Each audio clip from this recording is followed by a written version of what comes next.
Hey, welcome to Breaking Silos 26, where we start breaking out of the silo of metric specific, channel specific marketing focuses and into owning your entire ecosystem because marketing has become all one song. My name is Morty Oberstein. I'm the head of brand at SE Ranking, and I'll be your host today. I've sat at the intersection of SEO, performance, and brand for 10 years.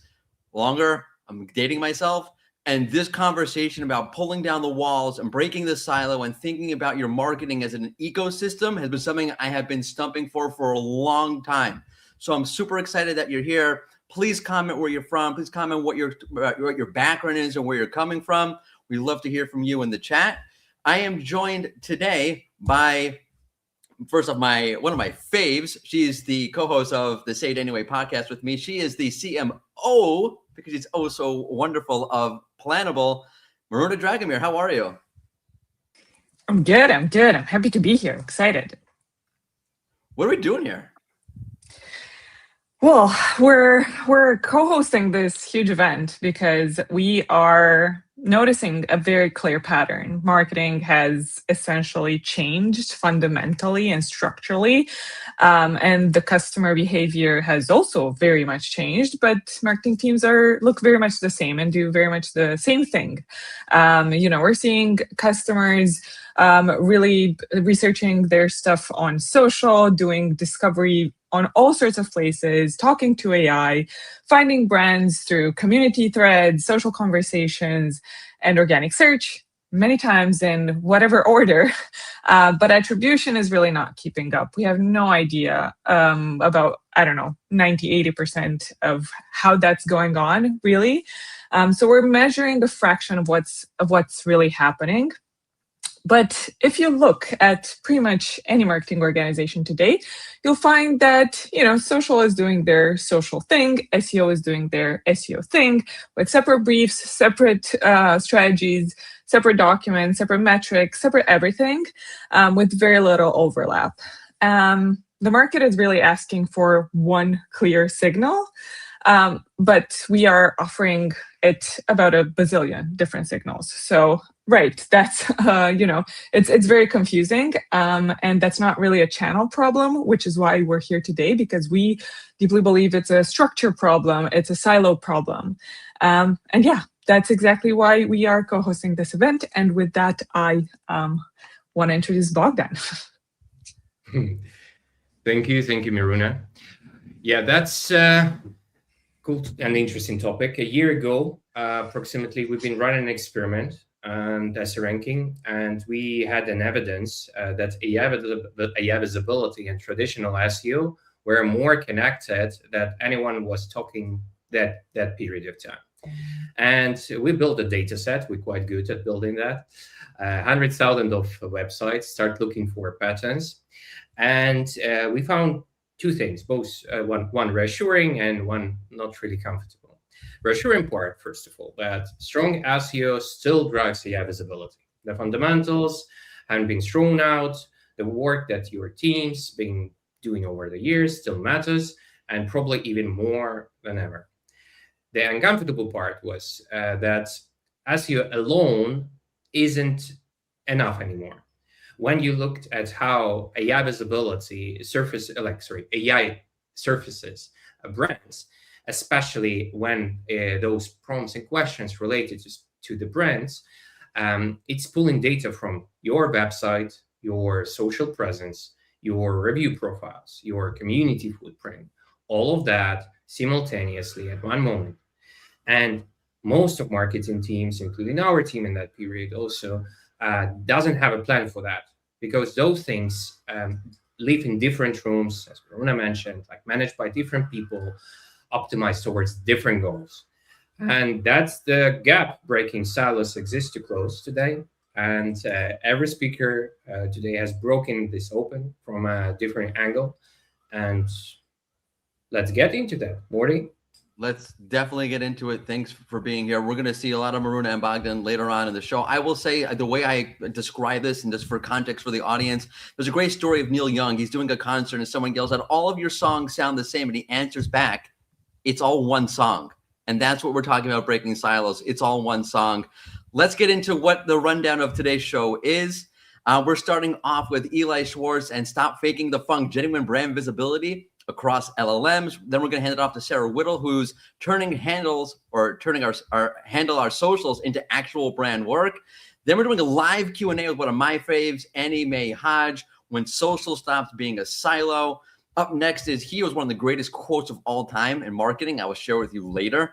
Ross Simmons, the new agency pitch, selling the ecosystem strategy, pertinent for in-house teams because everyone has to sell and get buy-in. And then at 10:55, we're talking to Joe Glover about how to build community and how that impacts your brand visibility and what he's learned from his community, which is a great community. We'll talk about it later. And then 11:05, we're going to pull all of those speakers back for a live lightning round of questions.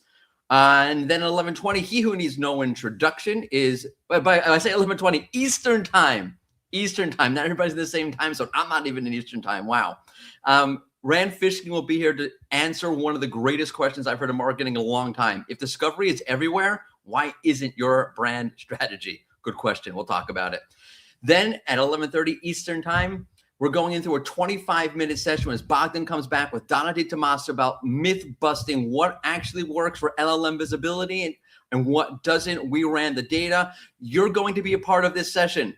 You're going to weigh in. We're going to ask your opinion on things, and we're going to have live, real-time insight into what the audience is thinking. So be ready for that as we share data and Donna's insights on that. And then what I'm really looking forward to is we'll talk about all of the things, all of the strategy, all of the insights, all of the marketing. But then how do you deal with channel versus ecosystem as a team, which I think is the next struggle in marketing. I'm putting my thumb on the scale for that. Crystal Carter, the head of AI search and SEO comms at Wix, will be here. Ali Berry, who's running SEO and social media over at MarketWise, will be here. And Erica Varanguli, the head of SEO and AI search at Riverside, will all be here together. We will talk about this problem, and it is a very, very, very big problem. So really looking forward to that discussion. And before we get into our first session, I just want to tell you a little bit about who we are and why we're doing this. As Bogdan, as Maruna mentioned, we are the team that is moving past individual channels and metrics and into the ecosystem. And we have tools that help you do that. SE Ranking is our SEO and AI search platform that helps get you insight and research and tracking and monitoring of your traditional SEO and AI search visibility. SE Visible is our AI brand visibility add-on to SE Visible, where you can get an insight into how your brand is showing up in LLMs. So here you'll be able to track sentiment, what sources are showing, how those sources even reference you. You get a really strong brand look at what's happening for your LLM visibility. And of course, we have Planable, our full stack social media platform, where you can build content, plan content, and get collaboration and approvals. If you're working on a multi-team, multi-agent, this is a great add-on. Not add-on, it's a great core feature where you're able to collaborate and get approvals inside of the platform and manage multi-channel calendars all in one spot, plus the analytics. All of that gets brought together with our data product, our API and MCPs for SE Ranking and for Planable. That's where you can see the ecosystem. I'll give you an example really quickly. I was looking at a company, and they're looking at their LLM mentions across the different LLMs. So AI mode, Gemini, AI overviews, Perplexity. And you could see that there's a strong correlation between their mentions going up and their social media engagement. You can see the correlations across the ecosystem, so you can understand the value of your LLM visibility by using our MCP, our APIs and our MCPs. That's where you can see the ecosystem. And we're going to be, we're going to be bringing that together in a much more tangible, much more forward way. Keep an eye out for how we're bringing the full ecosystem together inside of our product coming at you. Which brings us to our first session. It's Eli Schwartz, and we're talking about Stop Faking the Funk, building genuine brand visibility that echoes, I love that word, that echoes across LLMs.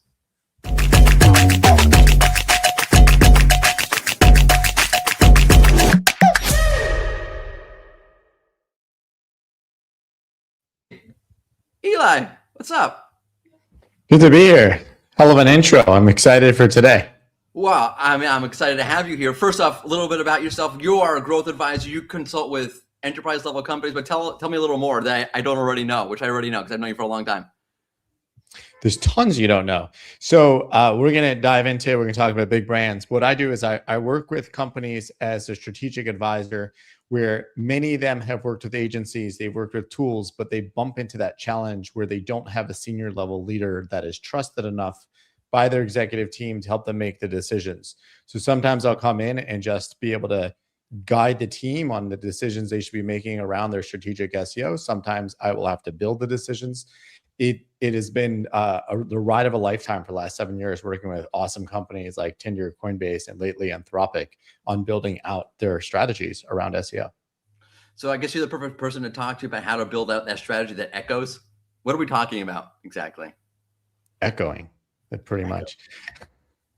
So it really comes down to what brands are trying to accomplish with search. So I think this is like, a question I ask every single company that comes to me, like, why do you want to do SEO? And many of them don't have a good answer. They just want to do SEO. And I think this is an important answer to have before you invest money in SEO. Do you want to acquire more customers? Do you want more brand visibility? Do you want more leads? Do you want more sales? Do you want more higher LTV? It has to be something, because once you narrow that down, then you know what you're trying to do. And where this gets to in 2026. So in 2026, obviously the big question is, I want AEO, I want LLM visibility, I want to be better than my competitors. I want to know whether I should be spending millions of dollars on a tool. And it comes down to, again, what are you trying to do? What are you going to accomplish with your AI visibility? Are you just going to show up and have a brand there, or is something going to happen downstream? And if it does happen downstream, how do you know it happened? So that, I think, is the most important thing that we should really be echoing. And the people here today, it's your job to tell everyone that's not here today that there is an impact to this. You never have met, I don't believe there's anybody that has spent money on Google just to say they spent money on Google ads. I have unfortunately met many people who take out billboards, mostly in the Bay Area, mostly on the side of 101 heading into San Francisco, to say they've taken out a billboard. So that's not like what metrics they're looking for. I want my competitors to know I took out a billboard. There's a brand that we won't mention that's in our space. They just put ads on the sides of buses in San Francisco, just to put ads on the side of buses in San Francisco. So outside of people who are just trying to achieve that as a metric, this is an acquisition channel. You need to have some downstream metrics. Do you find like there's a little bit of a trade-off now, because it's not back in the day of SEO?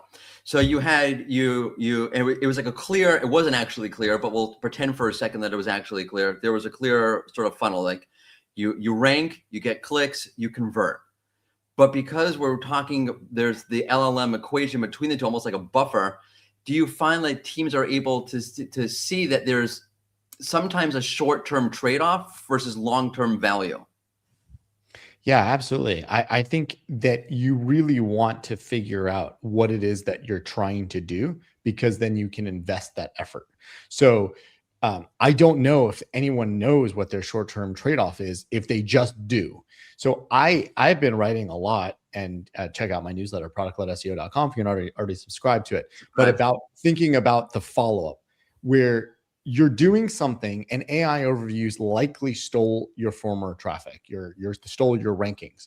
But what happens after that? So we're coming up on the summer. I like to travel during the summer, and I use search a lot. Now I'm using AI a lot for planning my trip.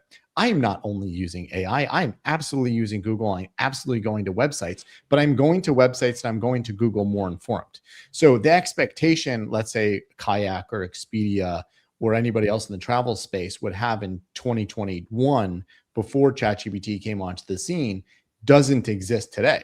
So I'm not going to go to Kayak, Skyscanner, or Expedia completely uninformed. I'm going to be informed by whether I do Gemini or ChatGPT or just AI overviews, but I am going to be more informed and then go to a website. I'm not going to be able to book the hotel, and I don't want to book the hotel directly from Google or AI overviews. So when you're thinking about these things, you have to acknowledge and be aware that this is now a more aware customer. So what is it that you're trying to do with SEO? Both AEO and SEO. So AEO is for more the top of the funnel for that brand visibility, and SEO is for that transaction. I mean, that's just breaking the silo, breaking the ecosystem right there. Just a little plug for the naming of this program. I hate to ask like a cliche kind of question, but you're working with so many people and so many large companies. What do you see companies do that are actually healthy? I'll say not working. I'm going to call it healthy. And what do you see companies doing that's unhealthy? So let's go with unhealthy first. The most unhealthy thing anyone is doing right now is focusing too deeply on tactics. So they read something on LinkedIn and that becomes their tactic. So right now we see a lot of people, I think it's actually tapering off, which is good. A lot of people have gone all in on Reddit. So they're spamming Reddit. That's a tactic. That's not a strategy, because what happens is if you focus in on tactic, and before AI, it was link building and keyword stuffing and all those things. What happens is when you go all in on these tactics, the tactic becomes obsolete as the engines and now the LLMs or the models realize that it's spammy and they pull the rug out, and now you're left with nothing. So in the past, it was, your links disappeared and all that link building you did. Now it might be all the Reddit spam you did. We're going to move on to YouTube. YouTube will be the next place you spam. It'll be much harder to spam because there's engagement metrics and probably isn't even going to work, but people will try.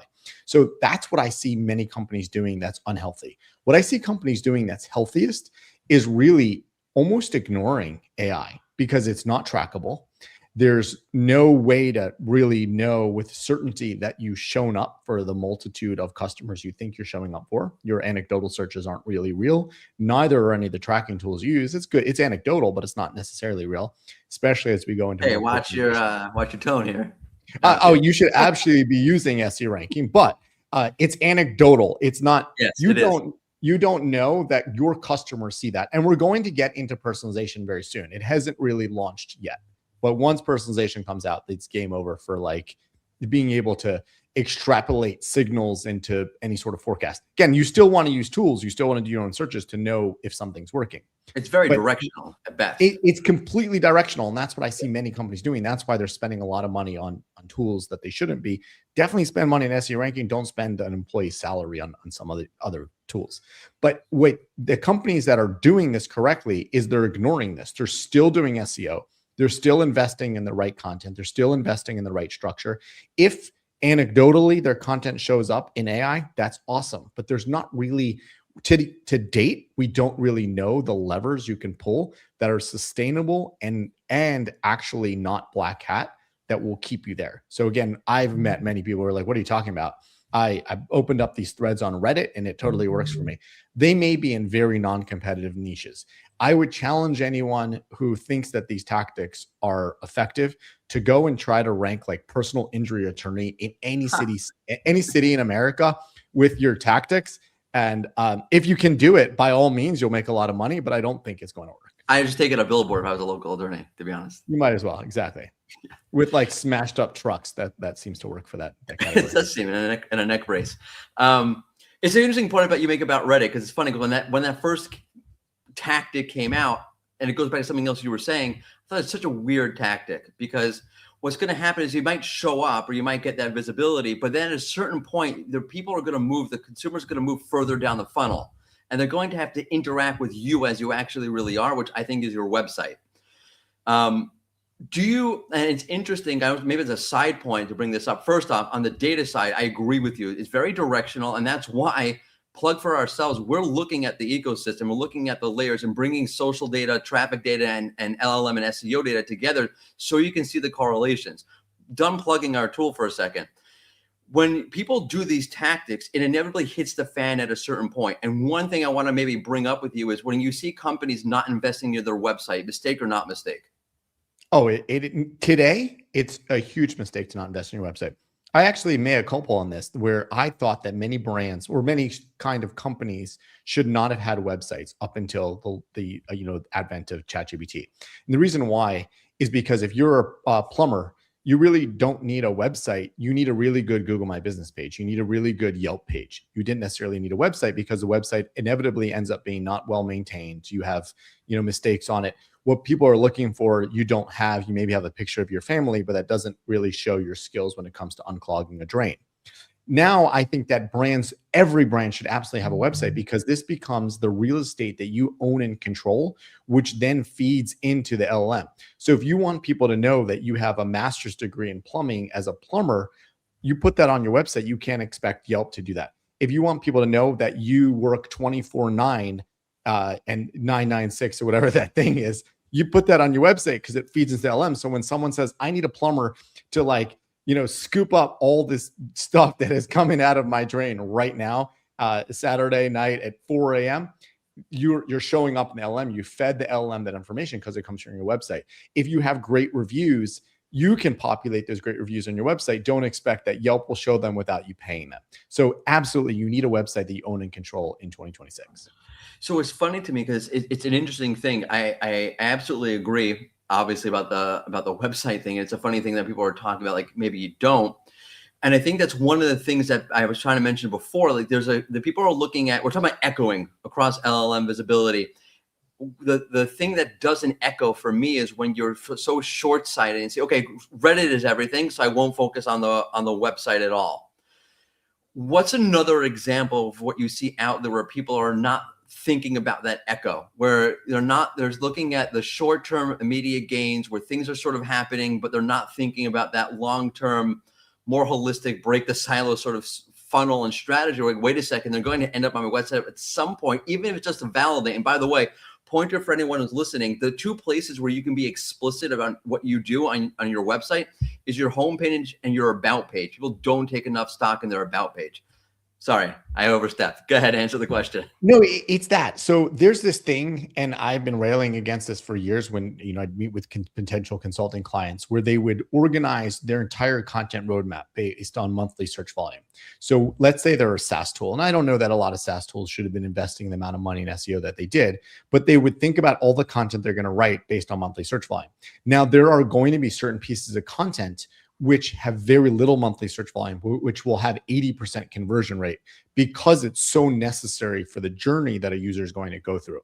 That's what, again, in 2026, people should be doing, because that's going to feed into LLMs. So what are your services?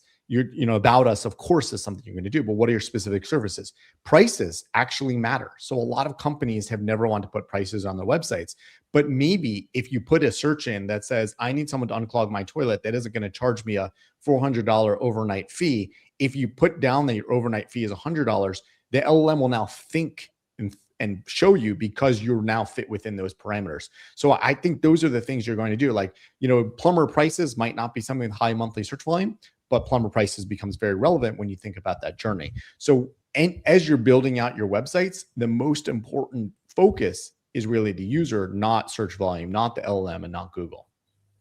Yeah, and it's interesting to me because when you're talking about this, it's hard to really. It's not a new problem. It's old, not new. You're talking about like the old zero search volume sort of question. Like, if I get no search volume or I get no searches for this, why write it?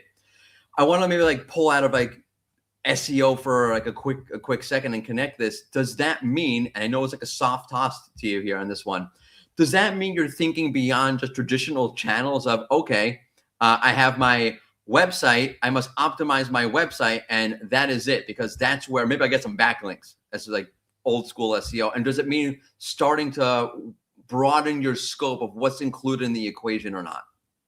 So I think SEO always should have been part of holistic marketing thinking. So I always thought, and I had been in companies where we had this like sort of friction between paid and organic, where paid was like pulling in most of the budget, and paid wanted to be on certain keywords, and organic could be on those keywords, and paid was spending too much money. So if you think about marketing holistically, there's certain things that paid can be on, bottom of funnel keywords. There's certain thing organic can be on, broader top of funnel keywords. There's certain things where you want to work with whatever some companies call demand gen, some companies call it go to market, CRM, whatever it is, but that follow on where you're sending emails and reminding people that you exist. So if you partner with all these teams, and again, think about marketing from a holistic standpoint, you don't need to always get direct to conversion. You need to be a good team player. And again, if it's your own company, think about those teams within your own head. But what do you do from that AI visibility to that maybe click, maybe not, to a follow-on direct search, to a follow-on branded search to follow on retargeting cookie on Meta. Like it all ties together. So you want to think about marketing holistically, again, rather than just direct to conversion. So do you think the metric hold people back? Like it's a long-standing, like, how do you balance sort of equation? I think LLMs and AI has kind of like thrown this back into the forefront a little bit, because if you're looking at the immediate metric, okay, how many clicks, how many conversions, how many impressions, is that going to, if you're still working from that framework, is that going to skew how you're able to think a little bit more broadly? No, I think it's time for SEO to sound smarter. So I've worked with a lot of brand people, and a lot of what they say sounds made up, but it works because they're explaining these things. They're talking about their billboard on the side of San Francisco and how many, if you listen to people talk about like billboards and things like that, and they add up all the users, you're like, that's more people than are in America. If you add up all those eyeballs, and like everyone has 4 eyes, like by the time they count it up, but it sounds really logical. So if SEO would stop being stuck on metrics, like this is how many exact clicks I got, this is how many conversions I got, rather than it has to be directional. And that's where I think tools are going to be very helpful, because they help you with that directional thinking. And again, we just have to have a logical conversation. The problem is that many people have this conversation. It's not logical. And then the leader's like, what the hell are you talking about? And then they fall apart. But if you can explain logically, like, well, look, we show up on all these prompts. I don't know whether someone clicks, but it's a good thing. And I do know that our direct visits are up, and I can explain the correlation to direct visits. Our unattributed conversions are up, and let's call it dark SEO if we need a name for it. So it has to be happening. I can't prove it, but neither can the people with the billboard. So can we just keep investing in this channel and give me another member on our team and allow me to buy more software?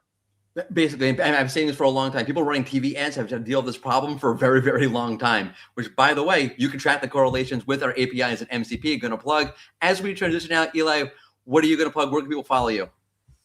Follow me on LinkedIn, and definitely subscribe to my newsletter at productledseo.com. Awesome. Thanks so much for joining us. And again, be sure to follow Eli across social. Speaking of social, we're now going to handle our socials into actual brand work with the Director of Social Media Brand Marketing at Duolingo, Sarah Whittle. Welcome to the program.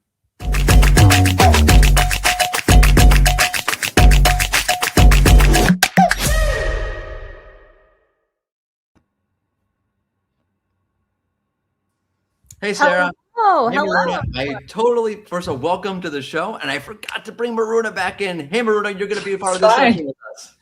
Hi, Morty. I was about to say hi, Maruna. Hi, Morty. Hi, Sarah. So excited to be here. Yes, so excited to talk here today. And I just left my job at Duolingo about 6 months ago as a director on the social team. So I've been building up my own social media consulting agency and also building up my own creator brand at the same time. So really excited to share my POV. So first off, apologies. And second, pitch. What do you got? Like, what are you working on? What are you doing? Let everybody know.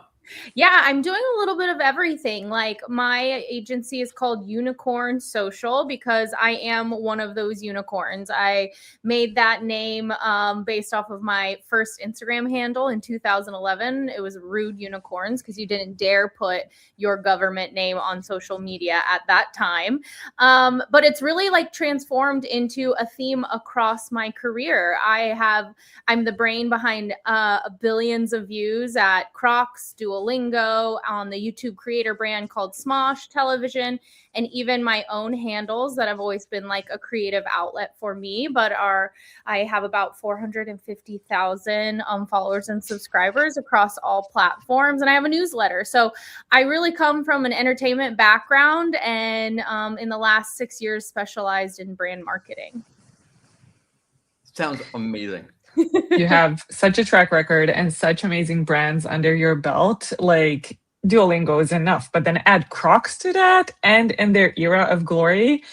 Yeah, I can only imagine how exciting those chapters were, and now being able to help so many other brands with that experience, it's amazing. And yeah, we're here to talk about this whole idea of kind of switching mentality from someone just handling socials versus actually making that bigger and changing the brief. So tell us a bit about that. How do you work with that? How do you work with clients on that? How have you worked with managers or stakeholders on that in the past? Yeah, I mean, I had to kind of rationalize to everyone, I think very early on, especially at Crocs, that you're competing with everyone in the feed. You're not competing with other footwear brands or competitors in the space. You're competing with people's best friends, their family, their favorite influencer, the Netflix and HBOs of the world. So when you're posting on organic social in particular, but this even branches out into influencer marketing and paid marketing, you got to make it entertaining and you got to make it interesting. Just because you post doesn't mean that the audience is going to show up, doesn't mean that the algorithm is going to reward that content. So something that is the shift that really needed to happen was I needed trust and I needed room to fail and I needed room to create experiments to be able to figure out what doesn't work and what does work in these current algorithms, which are changing. I feel like every week these algorithms change.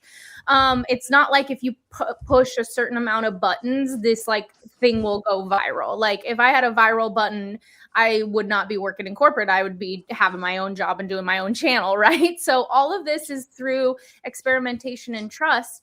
And even when I was in TV, the leadership needs to brief in the team on having that candid conversation on what the North Star is, what the vibe is, what they like, what they don't like. I think, showing an AI prompt to a social team is an immediate way to show that there is no trust in the room, or to just go to another brand's social and go copy this is another way that I think trust goes both ways. So social people, we are stubborn, we are resilient, and we are really creative. And so having that conversation is really important. And I think with the age of AI, yes, let me prompt into AI, like, what do you think we should do next on social? However, AI is really good at retroactively looking at what's already happened. But if you're really looking to innovate, to stand out, you got to have a little delusion involved in that. You got to have a little unrealistic expectations. You got to have a little dumb in there, because the realistic person with the data is going to be like, well, that's not possible. So talking with your team and understanding what they like, what they see as a potential for the brand is where it gets elevated. And having the trust and the room to fail is really, really going to be vital. I would have not been able to bring success to any of the brands that I could if someone was over me under a microscope, challenging every idea, challenging every fun thing I want to do, every little micromanaging everything. That is not where breakthroughs happen. I love that. I love the delusion part. Like that stuck with me. That it's the flaws, I guess, in humanity today you need to make creativity work. So elevating social at a brand level, I feel like that's something that is so relevant to this conference as well, because we're all about breaking the silos and we're all about really stopping that channel specific mentality and that I own this piece of the pie mentality, right? And bringing that upwards. So you talked about talking to your teams, talking to your leadership team and getting that trust. Any other steps or things that have to be reflected in the actual day-to-day for that to work? Yeah, I mean, I think every social team needs to be built different. A social media team is a media team. Like, it no longer can we even have 2-person social teams. Like a 1-person social team, definitely not. Who's like shooting the content if their hands are in the video? But these teams need to be bigger. And I can't tell you how many conversations in my career have been taken up by trying to rationalize very normal resource asks. Can I have a budget?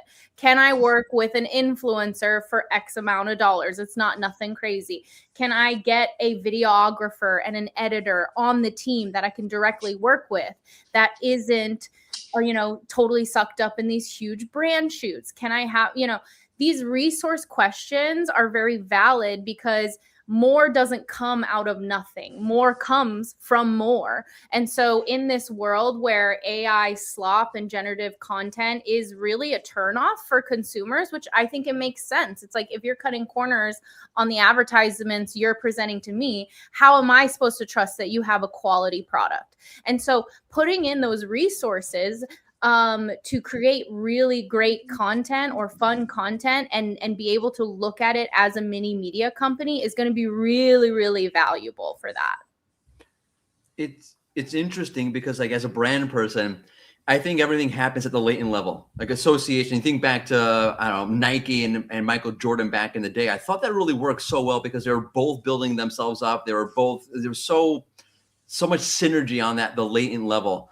And what I want to ask you is, like, as you're building up this digital footprint, we're talking about breaking silos and visibility. I always think, coming also from the SEO side, that all these algorithms are just moths, or they're just attracted to whatever has the biggest digital light.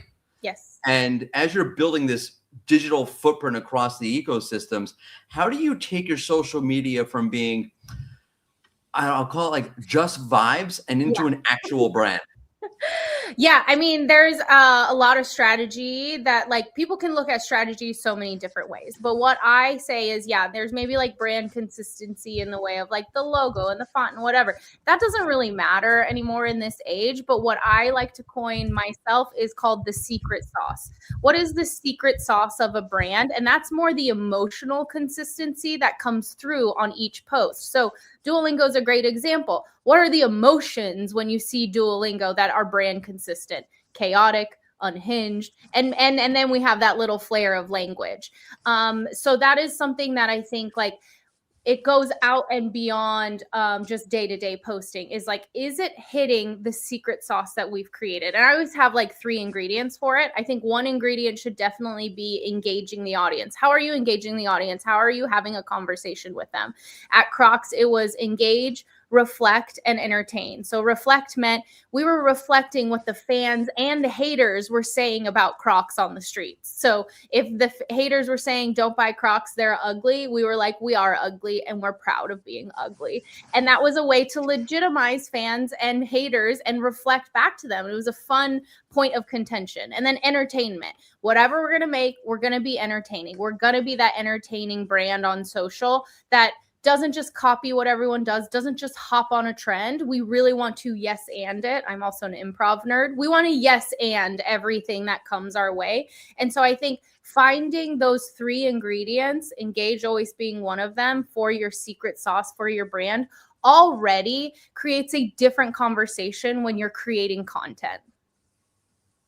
I love that. It's very good. I was about to ask what like kind of what that looks in practicality, and if you have any brand to look at in terms of inspiration. And then 2 thoughts popped into my mind. 1, Crocs is a great example.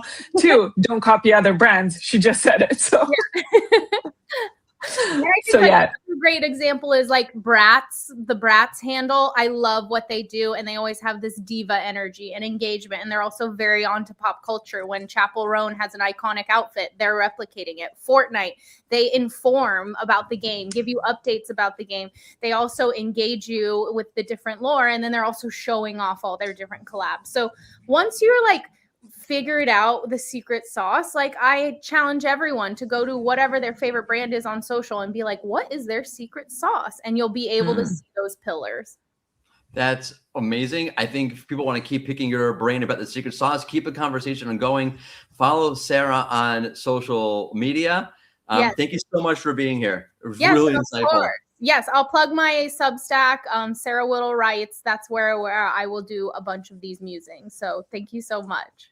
Marketers are going to market. Maruna, don't go anywhere. Stay right here. We have one of my favorites, Annie Mae Hodge. We're going to move from social into more social and breaking out of the silo of what social is. This is mind-blowing. I could break the fourth wall and breaking the silos. We have a live Q&A of when social stops being a silo. Here is the founder of Girl Power Marketing herself, Annie Mae Hodge.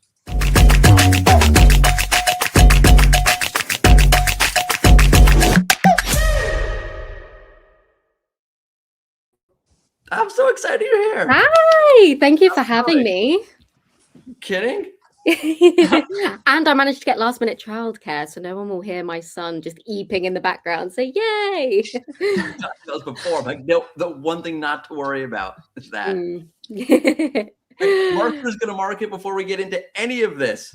Tell us about your 460,000 plus community.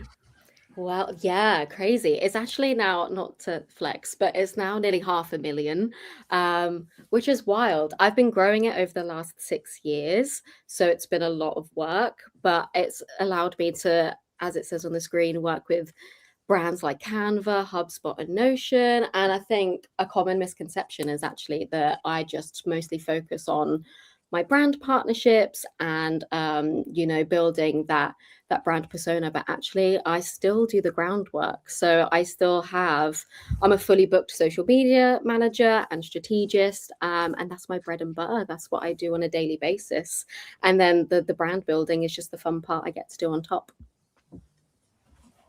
Awesome. I was about to insert myself into the conversation. I'm so excited to talk to as well, Annie. And what brand partnerships? I don't remember. Do you work with any brand? I feel like and also Plannable, which is, you're actually my favorite brand to work with, and I don't even have any shame about saying that. You guys, honestly, everything from your briefing to your communication is just, and you pay invoices on time, so I know. big win. We actually, without necessarily intending to do that, we kind of built a brand on paying invoices on time. We got that feedback numerous times. That does a lot, but we have questions. We have questions. Yes. Can I kick it off? Go for it, Bruna. Sorry. Right. So you just said almost 500,000 community. That is absolutely amazing. And that, almost entirely through social. And I wonder, at what point in that journey did you notice that social stopped being like this isolated social thing anymore, and it actually started bleeding into everything else? Was there any specific point in time? Good question. I think for me, it was actually all the way back in lockdown when I started noticing my own user behavior changing on TikTok. I started using it, like many people did, as kind of my primary search engine because I was looking for things to do.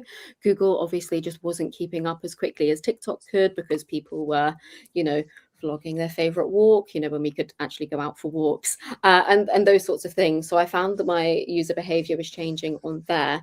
And then over the next few years, as I started talking about it more, writing about it more, and discussed it with colleagues and clients, I realized quickly that social media was no longer, it's like working as a separate entity, because the idea of Googling something was quickly being replaced, especially by Gen Z and elder Gen Alphas, by searching for it on TikTok or Instagram first. And then when TikTok started introducing things like TikTok creator search insights, and you could see what keywords you were ranking for, that's when I started noticing that, the lines were being blurred a little bit. It's interesting because when you are coming from the other side, from like the search side, you can see Google interjecting or inserting more TikTok videos onto the results page. So you could see those lines sort of getting more and more blurry. Inside of your community, you see people, practitioners, like seeing this line. Where is it still blurry for them, do you think? I think it's hard because, and I'm going off on a little bit of a tangent here, but I think social media is still seen as easy. It's still seen as an intern's job. So as a social media manager, and I'm sure a lot of people listening will relate to this, but then you are then also expected to not only do that, but you're expected to do SEO, now AI visibility, brand strategy, analytics, copywriting, the list is kind of endless. And I don't think that's just unique to social media managers, but it's such a prevalent problem in the community that they're trying to have all of their hands in all these different pies, but no one's really kind of taking them seriously enough, but still think that they should do everything. And I find that that's where the bleeding gets a bit confusing, because they don't know, they can't commit fully to one thing, or if they do and they give their ideas, it's not taken quite as seriously as someone, as if it was someone from a member of the SEO team, for example. That is I have a very good follow-up question to that, because first of all, it hurts my heart because my first job was in social media and the same problem happened 10 years ago. So hurts to hear that it's still going. Yeah. About that being taken seriously, and about the fact that, social actually influences so many other things. I think a question that comes up often is, okay, I can influence SEO and I can influence maybe how our brand shows up in all sorts of places, but I don't really control that part and I don't really have an influence on the SEO team. Or how do you actually break that silo and how do you start that collaboration in a smoother way? I think it's always going to be hard and you're always going to get a lot of no's, but that's why you need to keep trying and kind of adjust your strategy on how you approach these things. But ultimately, what I think and what I do is bring the data. You know, if you see kind of like a high intent search time rising on TikTok creator search insights, which is one of my favorite tools, instead of just going to the team and being like, we should jump on this trend, that's not going to win over your boomer stakeholders and your Gen X stakeholders. You need to be able to bring something of, this is how quickly this search time is rising. This is how I think we should jump on it. These are the updates we can make to the website. And this is kind of how it fits into the wider marketing funnel and what I see happening for, you know, our KPIs, whether that's getting more brand awareness or getting more website traffic. And then, you know, even better if you can mention if your competitors are doing it and what you would do differently. It kind of then goes from just taking something and being like, oh, we should do this because everyone else is doing it, to no, we have an actual reason. Here's the data behind it and here's what we're going to do about it.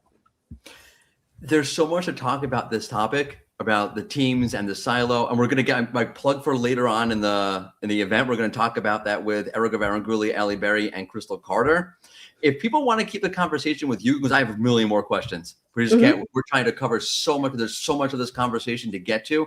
There's so many different angles. Where can people keep that conversation going with you?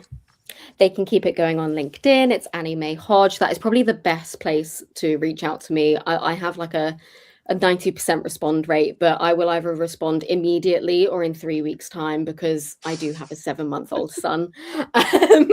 So I will get back to you. I actually got back to someone from August last year. So I do get there eventually. That's probably the best place. But I'm also on Girl Power Marketing on Instagram and on LinkedIn as well. Thank you so much for being here. Maruna, thank you also for your co-hosting prowess on this one. Thank you both. So before we get into the next session, I want to talk about our agency profitability in 2026 free academy course. We ran a agency profitability survey from real agency owners, real agencies, of what's happening, what's making them profitable, what's holding them back. We turned it into a study. Now we've turned that into an entire course led by our own Maruna Dragomir. Scan the QR code. Take out your phones now. Scan the QR code. The link is in the chat, though. But scanning QR code is way more fun. You can go through and understand what is working for agencies, what is not working for agencies, based on actual agencies, which brings us to our next topic, agencies. I love how the team perfectly transitioned that. We're talking about the new agency pitch. If we're talking about breaking silos and going from channel-specific, metric-specific into a wider ecosystem strategy, how do you now translate that into clients who are still thinking in a different kind of way, or the old kind of way? Also, if you're in-house, pay attention to this because you still have to get in buy-in across the teams. Here is Ross Simmons, the founder and CEO of Foundation Marketing, to help us with the new pitch.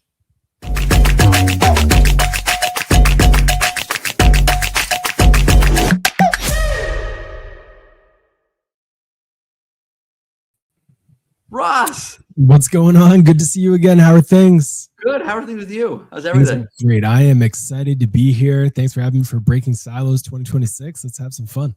I am stoked. First off, I have two questions for you. One is, where did you get that sweater in this headshot? I need one. And two is, tell us more about what should we know about you, what you do?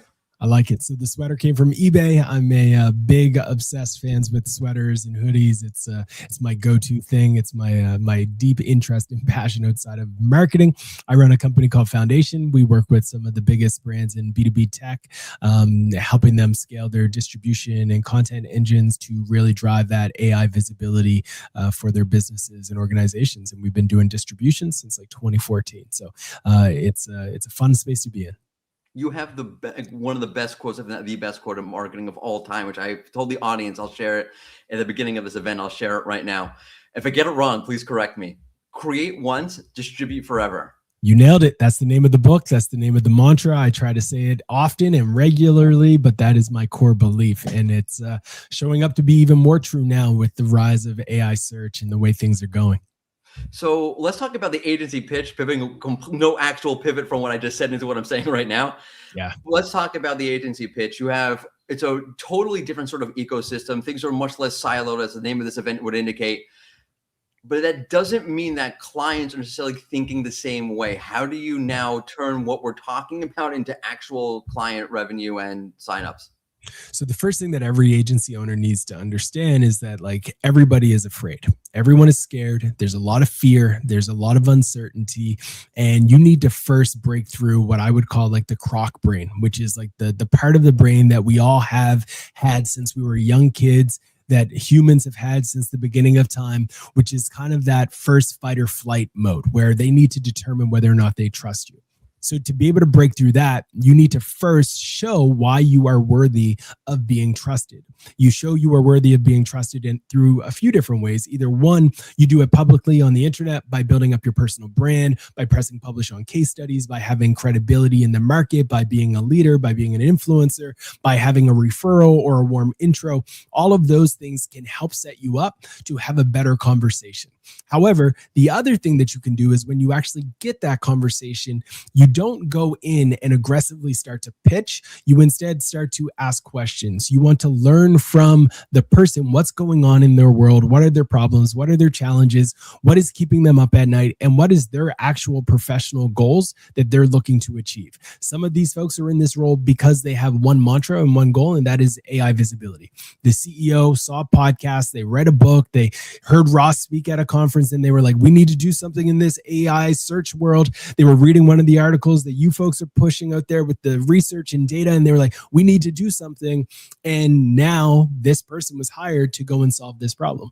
Your job as the agency is to help show, one, that they can trust you, and then two, that you have an offer and a solution that can actually help them get closer to that reality coming to light. And essentially, when you're talking about this and you're building that trust. And that, again, I'll say this, whatever you're saying now applies to in-house teams. When you're trying to work with other, you have to get that buy-in and that trust, whether you're trying to get budget or whatever it is you're trying to accomplish. But when you're trying to shift a mindset and they're seeing, you're talking to the client seeing something, they saw you speak somewhere, it's a whole brand new idea. How do you know how far to push that narrative? Meaning you're talking about old ways and you're trying to move into new ways, and that's hard for people. It is. It's really hard. I think it's all about education. Information is power, right? Like if you have access to data, if you have access to information and research and personalized data associated with the organization, their situation, that helps you get on their side. It helps you show them the light. So I love to be able to access data. If you can bring data to any of these conversations associated with how they're seeing an increase in visibility or how some certain offsite domains have more visibility than they do, or you're able to show cost per click associated with certain keywords, and then you make an educated conversation. You have to have some education and nuance to understand like nothing right now is perfect data. It's all a bit of like, you have to figure this out. You can take cost per click, you can multiply that by an estimation of search volume and start to really determine the ROI of potential initiatives and talk dollar and cents. And when you have that conversation internally with stakeholders, especially CFOs, it makes it an easier dialogue to have when you start to connect it back to revenue, pipeline, and the dollars. So to go down on this a little bit deeper, it starts by getting access to data, but you can't get access to the data. You can't even have the conversation about data until you first break through the croc brain. So you first need to make the comfort level, right? In-house teams, the same thing. You can't just go in and say, I'm going to fundamentally change our YouTube strategy because of AI search. We're going to fundamentally change our social strategy because Instagram Reels are starting to get cited for certain queries in Google. You can't just go in and start like ripping Band-Aids off. You need to start by saying, hey team, I'm going to bring in an expert like Ross to do a lunch and learn. I'm going to host the lunch and learn myself. We're going to do a half-day session where the full marketing team, all the silos are going to be broken. We're going to come together. We're going to bring in 3 experts. They're going to share data that they're seeing today, and they're going to educate us. And then after the education session, then you're going to go deeper with data. You're going to use tailor data to your situation and use that to build out your plan. So you start to bring people along the journey. And then it's easier because once everybody's able to contribute, they feel like it's not just the person who's leading it, they believe that it's theirs too. And they're more likely to help it be successful. So that's the path and the methodologies that I would take.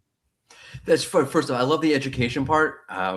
I'll shout out to Crystal Carter, who's going to be on here later. Love it. Like, yeah, this is like one of the amazing things she does. She puts out so much education, and when that happens, you break down a little bit of a barrier. People are very resistant to the pitch, but when you're educating, you really, as a former teacher, I'll say this: you're building trust with that person, and nothing. It's almost like a parent-child relationship. There's really not much that is psychologically stronger than the teacher student relationship. It's true. Yeah, I still think of my students from 10 years ago more as my kids. Awesome. It's weird. But they're not my kids, but I have my own kids. But they still are my kids, and it's a really powerful relationship. To go a little more specific, I don't want you to spill your secret sauce, but as you're trying to talk to clients about, hey, look, the ecosystem is not what it used to be a year ago, 2 years ago, two minutes ago. What are you saying to them to sort of get them out of that mentality of, okay, we're just looking at SEO or we're just looking at social, as somebody who's kind of been around and does all of them? Yeah, I think most people learn by seeing it. So you have to have them actually experience it. And the best way to do that, we oftentimes will ask them, hey, open up ChatGPT, open up Claude, open up Perplexity, whatever your favorite tool is. And I want you to do a search for this thing. If you're interested in sweaters, what's the best sweater that I should wear? You do that search and then have somebody else on the team do the same search. And everyone's going to see something different. And then we were able to have a conversation around the personalization of search and where things are going and talk about memory and how it's installed directly in the LLMs based off of the things that you've already shared before. Then we're able to even click a little bit deeper and talk about like, look, Reddit's being cited here. Oh, but for this individual, it turns out that these fashion websites and blogs are being cited more frequently. And then it becomes a natural conversation to discuss how distribution is a part of this, and we need to be distributing our stories on all of these different platforms, and it just makes for a easier conversation. Most people can get there when you give them the opportunity to see it and feel it as an individual. And when they feel it and they say like, wow, okay, so now I'm understanding the reason why I'm seeing a bunch of blue sweaters is because the LLM knows I love blue. And the reason why this person's seeing a bunch of sweaters that are inspired by Princess Diana is because she has a big obsession with Princess Diana. Like that is where you can start to see some contextual shifts that they didn't have before. So letting people feel it and taste it and see the difference between today versus yesterday is key. I love that so much. I want to make so many comments, but I'm out of time and ask you so many questions. Where can people experience more Ross? Yeah, I'm on all your favorite channels. You can find me on LinkedIn, Ross Simmons. Give me a quick search. You can also find me on rosssimmons.com. I also have a YouTube channel, Ross Simmons TV. And if you're interested in learning more, just find me, Google me. You'll find tons of my content all over the internet. Highly recommended. You're a legend. Seriously. Appreciate you. Anytime. Thanks again, Ross. Before we get into moving along to our next session with Joe Glover, I want to tell you about our on-demand workshop for Claude Code for SEO. But first, before I tell you about that, exclusive, and that is the first time we are saying this. We are just approved SEO ranking and plannable connectors inside of ChatGPT. So if you're a ChatGPTer and you want to use MCPs and get more data, go ahead. SEO ranking and plannable are there now. For the second part of this, we just announced this is just added to the slide yesterday, so super new. Take out your phones again, QR code, link in the chat, but QR codes again, more fun. We have a workshop where you can understand how to use SEO ranking data with Claude via MCP. It's super interesting. If you haven't gotten started with MCPs and you're looking to get started with it, highly recommended. Gifford, our product manager who's running through it, is amazing, highly entertaining. Highly recommend you go ahead, QR code or the link in the chat. Also, if you're attending this event, you're going to get emails about free API credits. I will not spill the tea on this, but keep an eye out in your emails. Enough said. Moving on. If you're struggling with marketing, you're not alone. I think we're all struggling through this ecosystem. But if you want to understand what 51,000 marketers are actually struggling with right now, then pay attention as we welcome the co-founder of the Marketing Meetup to the show, Joe Glover.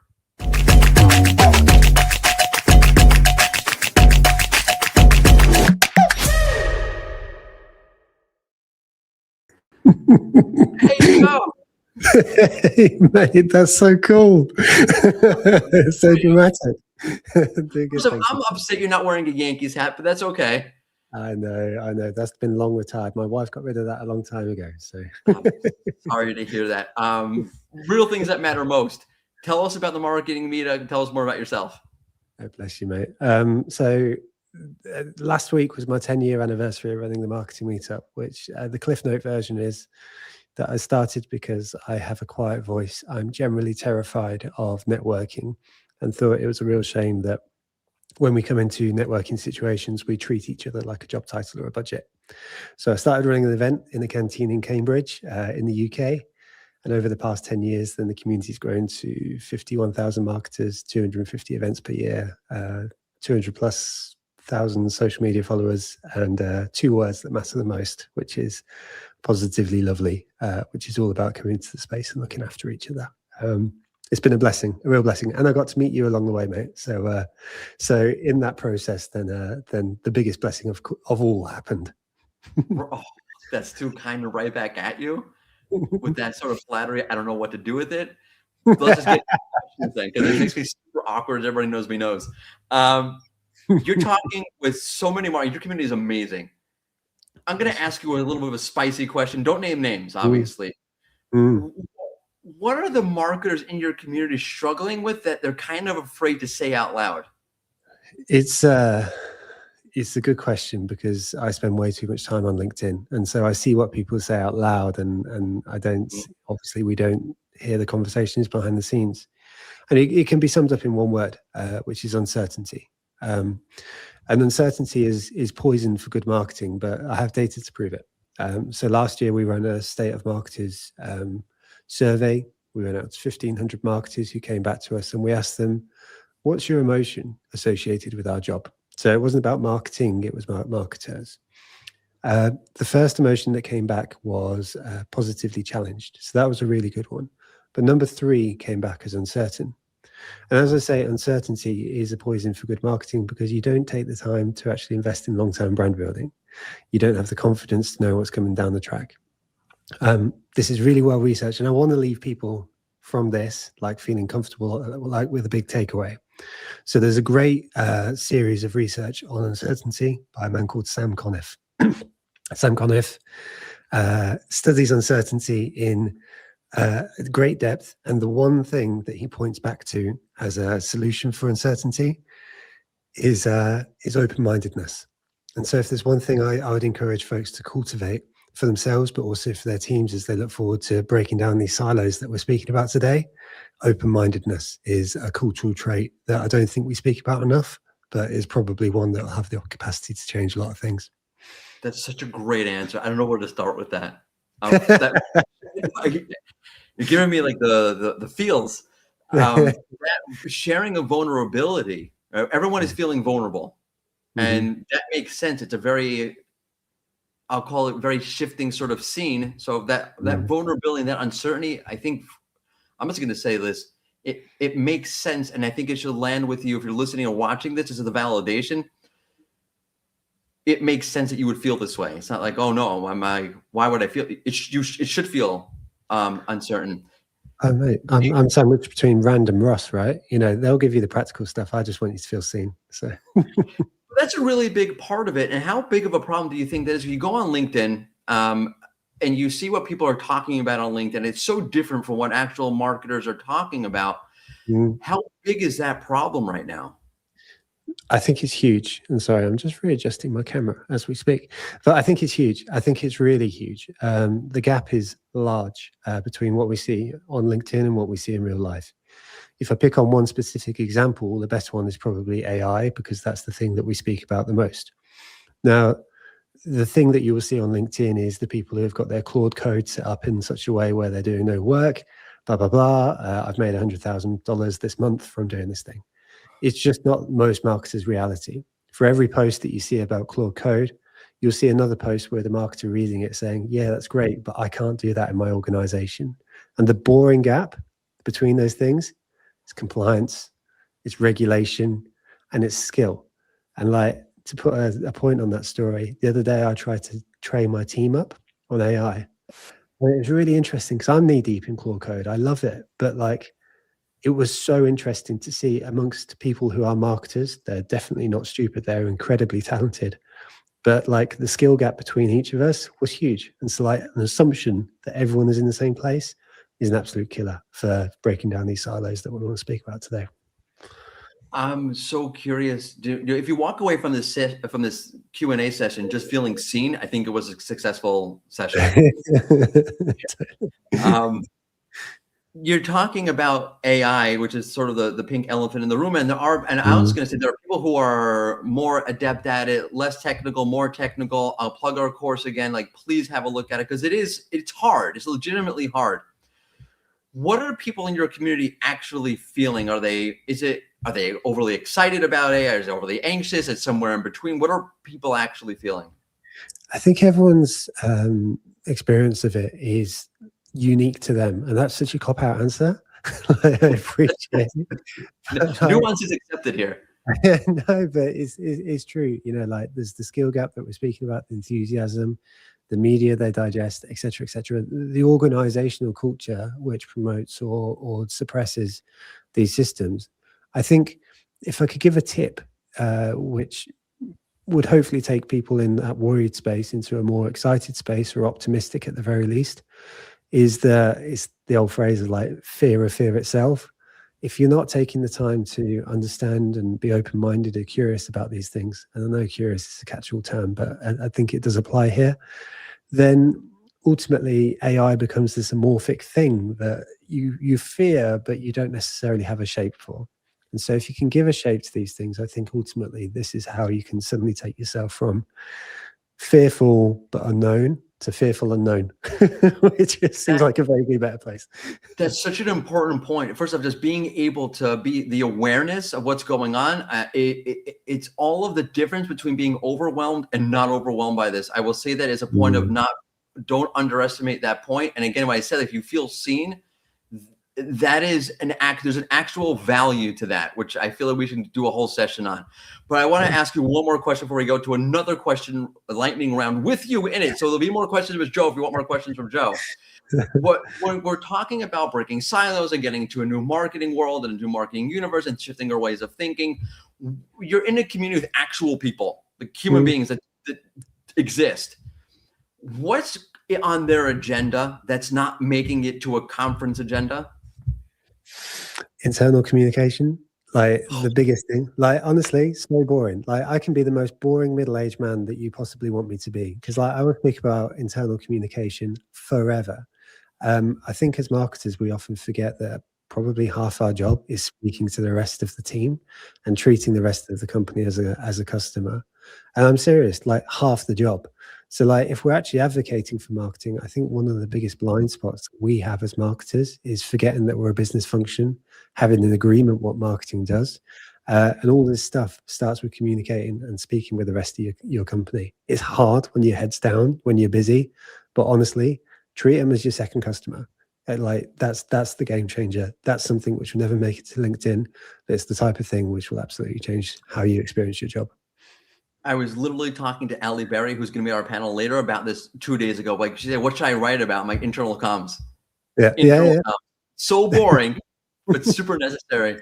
Joe, you're going to stay right here, but I want people, before we move to the lightning round, where you're still going to be a part of, where are people going to find you and where can people sign up for the community? So I'm on LinkedIn way too much, as said. So find me personally on LinkedIn. If you'd like to join 50,000 other marketers on a newsletter, then you'd be most welcome. And we run 250 events, lots virtual, lots in person too. So I'd love to see some people there. We'd love to see you there too. It's a great place. Joe is still here. We're going to bring back some of our previous panelists and speakers. Welcome back to the show, Eli Ross and Sarah. How are you again? Doing well. Thanks for having Good us. to be here. Joe, you're stuck here still. Still here. Still here. Let's take some questions from the audience the best that we can. There's a lot of questions. What I'm going to ask is we have a lot of topics and questions to get to. Keep it to. I'm going to challenge, not one word answers. Obviously, the yes or no, but like 1 or 2 word sentences. Is that even possible? We'll try. Let's agree to try. Okay. Question, and I'll throw it to each one. I'll call on the specific person. So you don't have to like, who's going to get this? Between all of the platforms that LLMs pull from, if you only had to choose 2 platforms to focus on, which would you choose and why? Eli. YouTube and YouTube. Google. So when the DOJ looked at the Google monopoly, they only focused on search. They somehow ignored the fact that Google owns all these other properties they monopolize. So if Google's going to pull anything, they're going to pull in everything from YouTube. You have all the engagement metrics. And I think many people are sleeping on YouTube because it's hard. And hard is good. It's a barrier to entry. So if you had to focus on something, Google being the most dominant search engine, Google will be the most dominant LLM. They will maintain market share above 90%. So focus on YouTube. Okay, this one's for Ross. This one is Reddit's what I'm stuck on. You built a practice on it, but the data showed Reddit citations collapse for branded queries. Forget leaving aside the particular data point. How do you set client expectations on what really delivers? Yeah.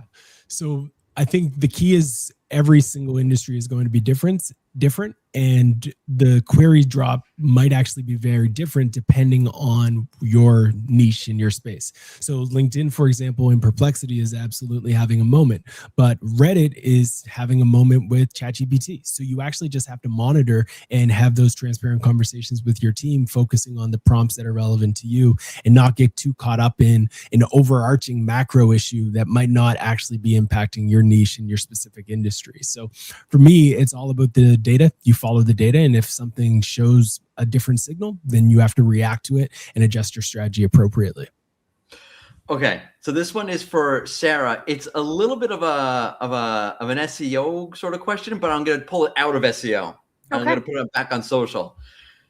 Sell outcomes, not deliverables. Okay, but how does it survive procurement? Which I think you were talking about before, of getting the budget that you need for the things that you actually need without going through ridiculous lengths to justify that. What goes into an SEO when you can't handle, when you can't write 10 posts plus 5 backlinks? But I really want to focus on you're selling outcomes, not deliverable. But how do you actually get through the procurement process? Yeah, I mean, I think it's, what you got into marketing and, telling a story and marketing the marketing is a very important skill to have. So being able to understand what connects with that client or the leadership on what they want to hear in that SOW, or what they want out of the project is going to be a really important alignment that you want. You want to like speak the language that they're speaking. So some people may want like the deliverables lined out like that. And other people may be looking for more of a story to tell. And what does that post look like with everything, but also taking into consideration you're competing with everyone in the feed. So it's never going to be chronological. So I think it's really about the basics of storytelling, which is knowing your audience and what's going to connect with them. It's the same thing for clients. It's the same thing for community. It's universal across the board. Joe, someone asked, okay, you see 460,000 people up close, or in your case, 51,000 people in your community talking about Enemy Hodges community before. You'd actually know between the ones adapting and the ones getting left behind, what's the real difference? What do you see from your community? Hard question. No, I mean, it's a mindset thing. And like, I mean, one thing I'll pick up on that question is like that sort of left behind language, because like, I think it, without meaning to go at the person asking, like, I think that's one of the first things that we should try and leave behind itself. I think that language sort of doesn't help the marketing community sort of move forward together. I'm fortunate that I've interviewed from the CMO of Meta through to the CMO of Asana, etc. And the one consistent character trait they admire in other people is curiosity.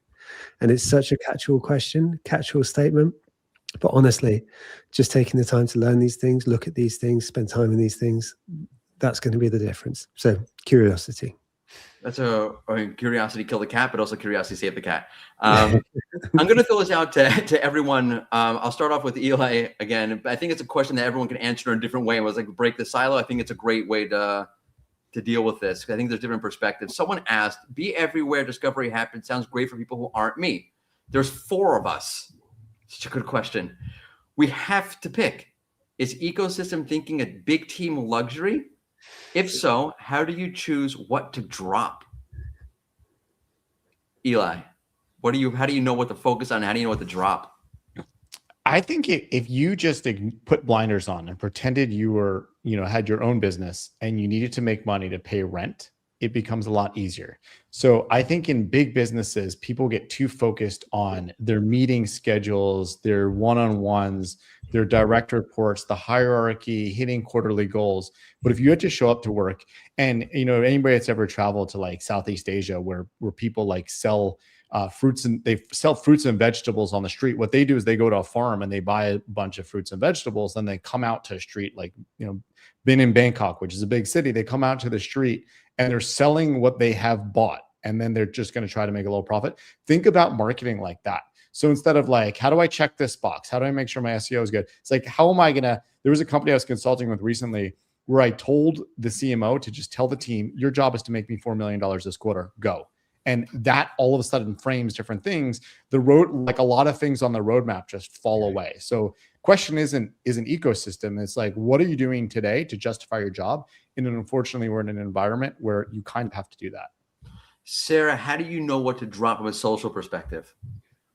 Yeah, I mean, I think it's like a similar mentality where it's like, okay, there are short-term wins that we can do and long-term wins we can do at the same time. So a little bit of like, what's the priority today, but what's a slow build? What's a pilot? What's a little test that we can do to prove if I'm right or correct on building the long thing? I think, YouTube is a long-term strategy. It is a take the long view kind of platform. So being able to decide, okay, is it better for me to spend an hour and a half on this backrooms trending post, or could I spend that hour and a half maybe ideating something that's like more fun, bigger impact, more memorable in the future? Those are the decisions that you have to make in that moment.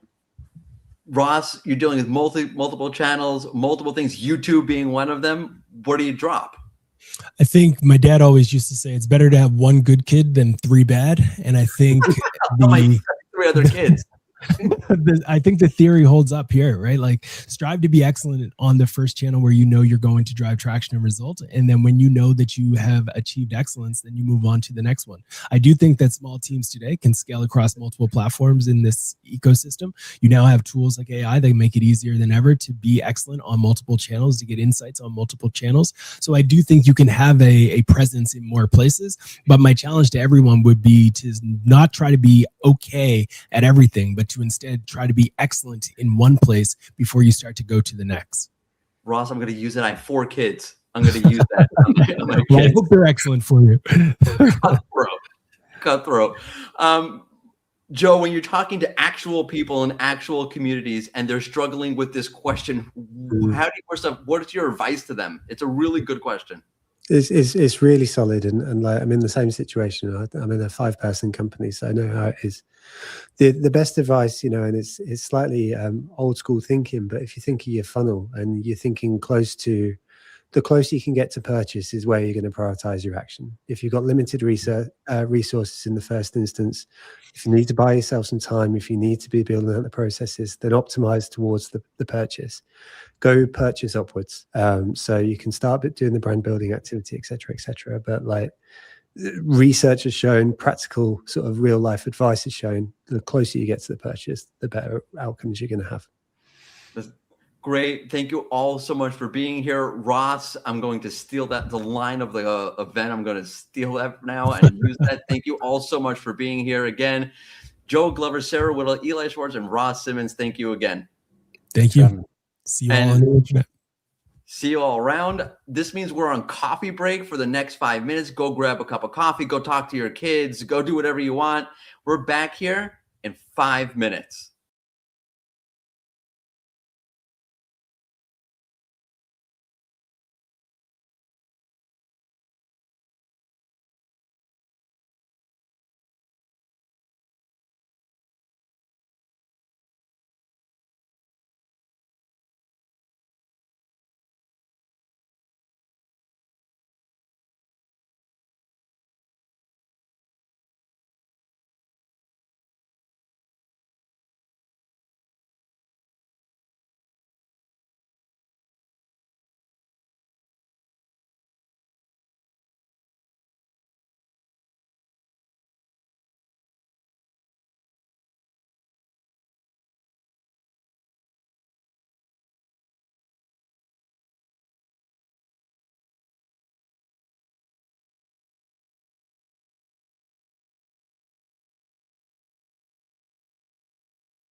And we are back. Thank you so much. We had a nice break, grab a cup of coffee.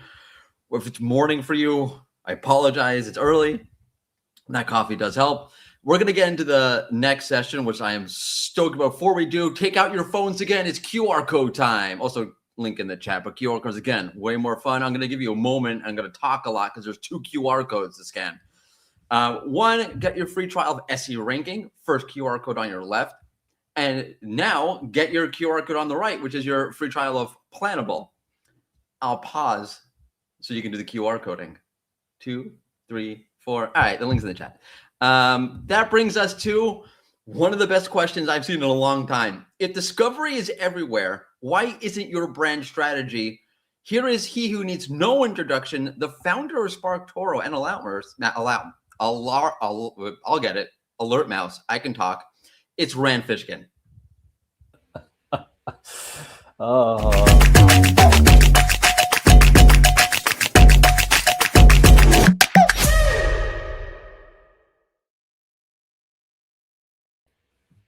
I need more coffee. Here, I got you a little, Morty. Thank you, please. I'm really all out. I should have got one at the break. Didn't think my own advice. Alert Mouse. It wasn't one of those names that we thought people would have trouble with, but no, I didn't. I have been practicing it all week. I'm like, oh, they only put the SparkToro in there. I'm gonna push the Alert Mouse also, and I totally botched it after a week of practicing. That's all right. It's all right. There's one more chance. Do you know the name of the video game studio? No. It's Snack Bar Studio. That's all right. Don't worry about it. See, I'm like terrible. Thanks for joining us. Do we need to do an intro? Plug whatever you want to plug. Go for it. Well, other than we've already plugged like 3 times. No intro necessary. Although Amanda would probably love it if folks pre-order Zero Click Marketing, our new book, which comes out this fall.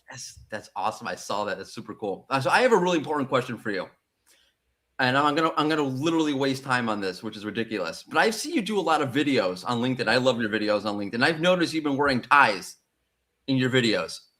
Did you? Yeah, I try to wear a lot of neckwear. This morning, it's very early, so I'm not blaming. I want to know. Did you go through the closet and pull out ties from 20 years ago, or did you go shopping? No. So Geraldine jumps on eBay and gets me a bunch of deals on neckwear, which is pretty delightful. And also, I might have mentioned this, but I fell down a menswear rabbit hole and started working with a stylist. She's a young French woman, actually, in Lyon. And she took me shopping in London and Paris a few months ago when I was there for some snack bar work. So anyway, okay. Yes, if you've noticed a wardrobe change, that's what's going on. I love to tie it all in. Hashtag dad joke, sorry. We're talking about discoverability across everywhere, and people have been, and you've been, I feel, the loudest voice on this for so long. And Maruna mentioned this earlier in the program, but the attribution bubble has burst, and people are struggling and scrambling all over the place. Go. What are we talking about? Discoverability everywhere. What is that? Yeah. So if in the book, Amanda and I describe customer journeys as really shifting from a classic marketing funnel to a pinball machine. So, you launch your customer journey out into this ether and you bounce around, to Ross's point, right? A YouTube, a Reddit, an Instagram. You might spend your entire top and middle of funnel just in Instagram before you go to the bottom of the funnel and ask an AI or Google or view some Reddit threads to find, information on this consumer product. And then at the very end, only at the very end, Morty, of this long, unmeasurable, invisible journey, do you convert on a website? Marketers have this mental model where they think, oh, someone's going to visit my site 7 times before they convert on average.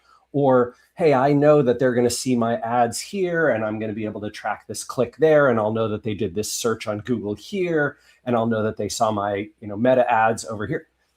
And it's just disappearing. Like all of that trackable journey is going away. And as a result, the classic funnel that you've built up, the way you've been reporting, the way you've been investing, It's all broken. Can I ask a spicy question? Has it all been a lie this whole time? Yes and no. So I go back in time to like a 2015, 2016, right? 10 years ago, 11 years ago, when, Dana, I hear you. I know it has kind of been a lie. But in those years when Google would send you, all the search terms that you were looking for, and most activity was still on a desktop machine and people were not clearing their cookies regularly and ad blockers were less than 5% and the EU's GDPR didn't exist and California's privacy laws didn't exist and California's privacy laws didn't exist and the browsers hadn't made these changes and third-party cookies still work. In those years, you could squint and you could make a pretty decent attribution model.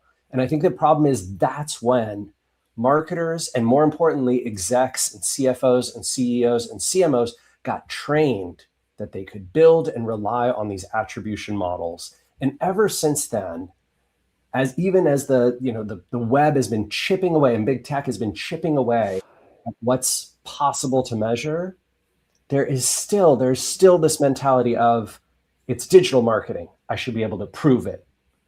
Only offline advertising, only offline marketing and sort of branding and packaging and product, only those things do I invest in without being sure, absolutely sure of the return on investment.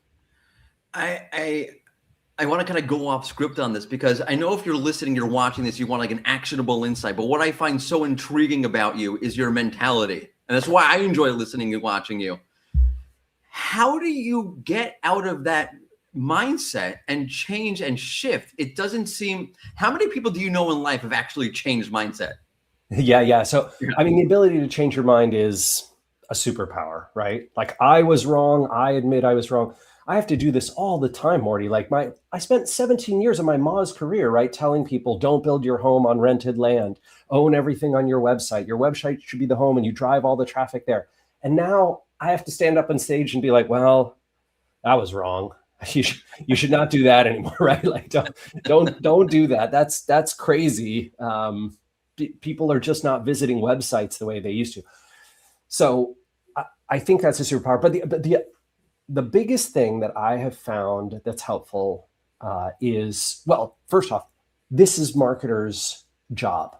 Our job is to convince our boss, our teams, our clients to invest this way, that the world has changed and we need to change the way we invest to keep up. Look, every single person changed their mind on what we now call AI and is really spicy autocomplete over the last 5 years. Like almost every human. I mean, lots of us hate it, but plenty of people have completely embraced it. That embracing of change, that's what has to happen in marketing as well. And I actually think that the AI revolution or hype cycle, whatever you want to call it, that's going to help you. When you stand in front of your boss and you're like, hey, boss, you know how you said AI is going to change everything and da-da-da. Guess what is changing? It is changing how marketing has to be invested in, how it has to be measured. And you can just cover up the part where AI is only like the teeniest, tiniest 2% piece of this. That's what's so compelling to me is that everyone's going, oh, the AI, this, it's such a leverage point to use in shifting people's perspectives because it's brought everything into focus. It's not old problems. The person dealing with attribution, I've said this before in the event, the folks running TV ads have been dealing with this since the since they've been running TV ads. Yeah, since the 30s. Yeah. So if you think about this, right, your team is almost certainly, your company, your client, they are almost certainly doing things like, hey, let's improve the product and see if it performs better. And how do they run that test? Right? They don't run that test by having this multivariate, perfectly measurable, perfectly attributable, like, hey, we made the product green and red at the same time and we ran. No. It's time series, right? You make the product a little better. You see how it does the next 6 months. Hey, look, it's doing better, right? And that's the same way that folks have to invest in marketing today. It's like marketing is life. That's how life works. That's how marketing works. Yep. It's I recognize that this is a challenge. I hope that Amanda and I and plenty of the very smart marketers you've heard today have been giving folks the ammunition to be able to overcome this resistance and this historic opinion about how things should work. I want to end on one point. I know I'm going over time. I was going to ask you this question anyway. Time be damned. Are we out of the era of correlation doesn't equal causation? So the full quote from Tufte is correlation doesn't equal causation, but it sure is a good hint, right? and people cut it off. It sure is a good hint. That is exactly what I would say. There's lots of confounding variables. You have to control for seasonality. You've got to control for other big spikes. But if you control for those things and then you see a correlation, hey, that is a strong hint that things are working. I'm also going to say this, Morty, which we talk about a bunch in the book. If you make the mistake of thinking that correlation is causal, and you look at your numbers and your numbers are going up, and you look at your marketing, you're like, that must be responsible. But in fact, there was a confounding third variable, right? There was this thing happening on the side that you didn't know about. You know what's great? Your numbers are still going up. Right. Oh no, you're wasting money on marketing, but your numbers are still going up, right? As opposed to an attribution world where you're exclusively investing in channels that can prove that they contributed, which is almost certainly going to be ads, right? Paid ads. Yep. And so you're overspending on things that would have brought you customers anyway. You know what? In those two scenarios, I know which one I'm going to pick every time. Every time. It's amazing. Rand, thank you so much for being here. There's so much more to talk about, and I want to pick your brain so much, but I urge everyone to follow you on social media. I really enjoy your content. Please follow Rand. Thanks again. Oh, and Dana's coming up next. Yes. Wow. Amazing. Okay. I'm going to stick around for this. Ah, there you go. We can stay on screen, but you don't have to. Oh, he's gone. Okay. Let's run into the next session. We're going some myth busting, and I need your help. By the way, talking about that, I'm just going to plug the tool. No one asked me to do this. It's my job. If you're looking for correlations, that's why we built the MCPs, where you can now link plannable SE ranking data together so you can see the correlation, what's happening on social, what's happening on search. You can plug in what's happening with your track, plug it all together, see the correlations. Okay, I'm done selling. Myth busting. I need your help. We tested 10 AI visibility claims. We're going to see what's actually true. We're going to be polling you. So if you think it's a myth, put in one. Sorry, if you think it's true, put in 1 in the comment. If you think it's a myth, put in 2 in the comments. If I got this wrong, team, let me know in the comments. We will track in real time what you're thinking is actually the case. So please vote and poll in the comments. You will see it, and we'll see what the audience thinks, because we tested 10 AI visibility claims. We have the data, and we have the Dana. Oh, that was such a good pivot. Dana DiTomaso, the president of Kickpoint, is here as we go through these myths and or facts.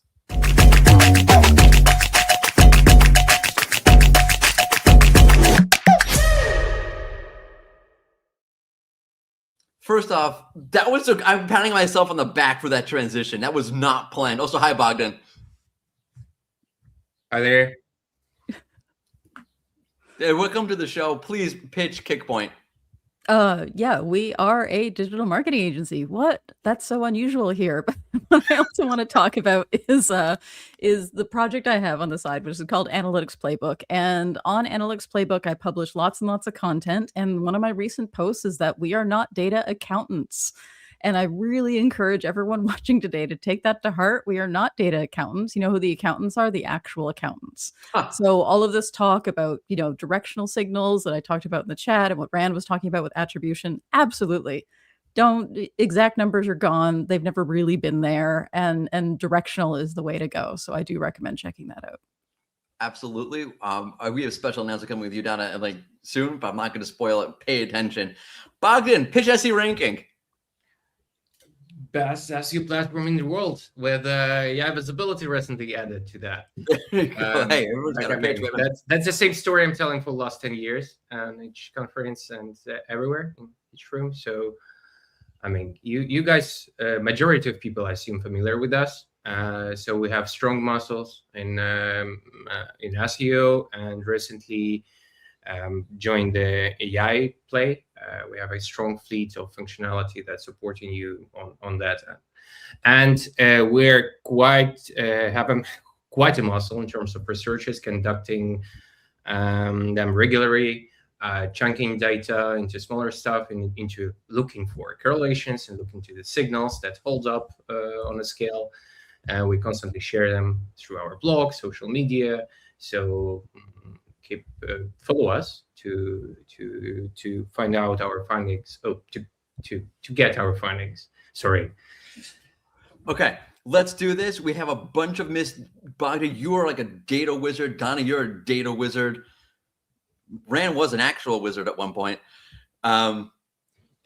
It's old school SEO reference. Let's go through and let's start with the myths. First one, and vote. Okay, if you think it's a myth, I got it wrong. If you think it's worst host ever. If you think it's a myth, put 1 in the chat. If you think it's a fact, put 2 in the chat. Thank you. LLMS.txt files. If you think alert mouse gives me a hard time, LLMS.txt. I say it every week in a little show we do called Let's Chunk. I can't get it right. It's a tongue twister. Does adding that boost your visibility in ChatGPT and AI mode? Everyone kind of thinks it's a myth. I'll give another few seconds on it. Should we come on the scale? Yeah. What do you think? 1 or 2? Oh, I'm 1 for sure. Yeah. Not that should influence how you vote, but no, we're all for putting thumbs on scales. This is not. Yeah. All right. I'm just gonna go. I don't know if there's enough time to go vote, but it looks like the overwhelming majority is that it's a myth. Bogdan, is it a myth? Obviously, for me. But for me, I was very enthusiastic when they rolled it out. But again, right? Probably that's a time to discover like whether it's myth or truth, or should we? No, let's go through like what do we find? What do y'all think? What's the prognosis? Yeah, that's the thing, that like when that firstly been introduced, we've been very enthusiastic as something new happening, new TXT file to add to your website. But exactly what our researchers show, that majority of websites who even added LMTXT to their website, there is no correlation between the fact if they're in any way impacting on their visibility. So at least it's not harming. It's a good thing. If you add it, it's not impacting negatively on your visibility, but right now it's completely flat. So if you're spending time on that, I don't know, you can reinvest this time or just do it like with keywords, as your keywords that was used for a very long time. Donna, how much focus are you putting on LMS.txt file? I said it right. Holy cow. Okay, so here's the thing, is that I actually recorded, I was at Tech SEO Connect in December, and they said, what's the big myth for 2026? And I said, LLMs are not a thing. And they're not, for the specific context of the question. And this is like a Google question where the answer has to be sliced so thinly to answer the question. But in the larger scheme of things, will it be valuable to make one? Probably at some point. If you have nothing else to do, I would say go for it. I'm sure there's other things you can do, but lots of other sites, Anthropic like Stripe, Cloudflare, etc. They all ship one. Mentlify, for example, auto deploys it. I'm just looking up some research I did on this. So it's not a citation lever per se, but it is something useful to have if you are looking for something a little bit extra. And especially I would say too, that if you are providing, say, documentation, like API documentation, for example, is one of the, and so James just said in the chat, Google hasn't rolled out the update where LLMs actually matters yet. Very true. But that doesn't mean like don't do it because Google's not using it. For example, if you have documentation software for an API, I would say it's probably valuable to have that because you know that somebody's going to be using their Claude or ChatGPT or whatever to parse your documentation. So why not include those instructions? Right, and that's, I think, one of the things that kind of got confused is that Google automatically added this to their page through their CMS, and people got conflated that with, must be a thing that Google requires you to do. Yep. Next myth, we got to roll this along. FAQ, oh boy. FAQ schema markup. I don't remember the questions in order, by the way. So like, I'm reacting in real time. FAQ schema markup increases your chances of being cited by ChatGPT or whatever LLM. I guess maybe Bing, whatever. It doesn't matter. I don't know what's in Bing. True or not true? Does FAQ markup help you appear? Ooh, This is contentious. It's split 50-50. Donna, before we get to the data, I'm going to ask you, we're going to reverse order this time as people are voting. What's your opinion? I want to see the voting shifts. What's your opinion on this? Okay, I think it is a myth because if you ask, for example, Claude or ChatGPT, does this site have markup on it? It says no, it doesn't. Because markup is JSON and LLMs, for the most part, do not see JSON. So again, for this specific question, is it helpful in terms of getting your chances cited? No. Is it useful to have FAQ items on the page because it's good content? Yes. So an LSEs are just saying, okay, now use microdata. Bogdan, what's the truth? Because it looks like the audience feels that it's true. Yeah. That's the data shows exactly the fact that it's myth, and that one also surprised the team. But that what we discovered that pages with FAQ schema actually average fewer citations than pages without that. That probably can be connected with index. I don't know, but again, we're talking about correlation from this standpoint.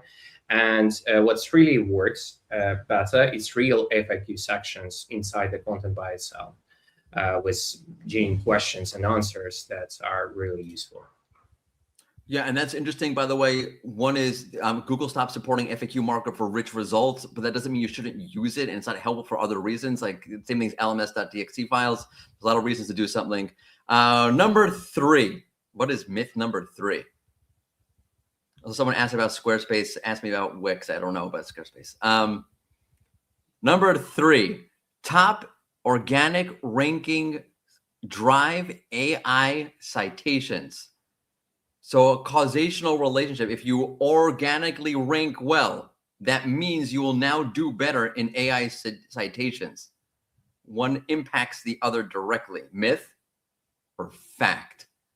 If you're doing well in the rankings, Donna, do you think that directly impacts how you show up in AI citations? Oh, yeah, absolutely. Like ChatGPT is just Google in a trench coat half the time. So yeah, absolutely. It's honestly. Is it not? I don't think I'm saying anything wrong here. It's in a trench coat. I'm stealing that. Thank you. Audience is saying it's a fact. Bogdan, is it a fact? Audience is right. Yes, that's a fact. That's a quite recent research that we've done. We measured correlation between AI traffic and organic traffic and the rankings, and the correlation is hugely strong. And very interesting observation that when we conducted that over time and compared cohorts like quarter over quarter, this correlation and the connection between your AI visibility and your organic traffic and rankings is strengthening over time. So it's quite solid fact. So you're doing your good SEO, you're contributing actively to your visibility. All right, go SEO team. Next one, ChatGPT sends users to broken 404 pages more often than Google AI overviews. Is ChatGPT sending it 404 pages more often than yeah. Yeah. Oh, absolutely. Yeah. This is fact for you sure. can vote. Yeah, but Based the on what answer I'm is saying, yes. yeah, I'm saying this is fact based on what I see from my client sites. So I'm curious to see what the data bears out. But by the way, from a measurement strategy perspective, one good thing you should be doing is having a report of 404 pages on your site, and then make sure, like, even if it's a 404, you're like, well, I don't want to do that. You might want to redirect it anyway, because in my, we'll see if this is myth or fact, but I think the audience is agreeing with me. It's a fact. ChatGPT, Claude, et cetera, they just make up URLs. And so if they've decided this is a URL, just redirect it to the real URL, because that way you're not losing those visitors from these chatbots. I'm just going to say before we get to the actual data from Bogdan, one of these platforms is actually indexing URLs, and the other one is borrowing the other one's index. All right, Bogdan, what do you got? So yes, that's actually fact. Yes, ChatGPT's hidden record in terms of fake URLs and sending to 404. And right now, what our data states that it's double to Google AI overuse, but Google also do that sometimes. So Unfortunately, you're getting traffic, but it's going to the wrong page. yeah. So you need to do something with that. All right. Speaking about like traffic and what's real and what's not real, Reddit and Quora citations are real.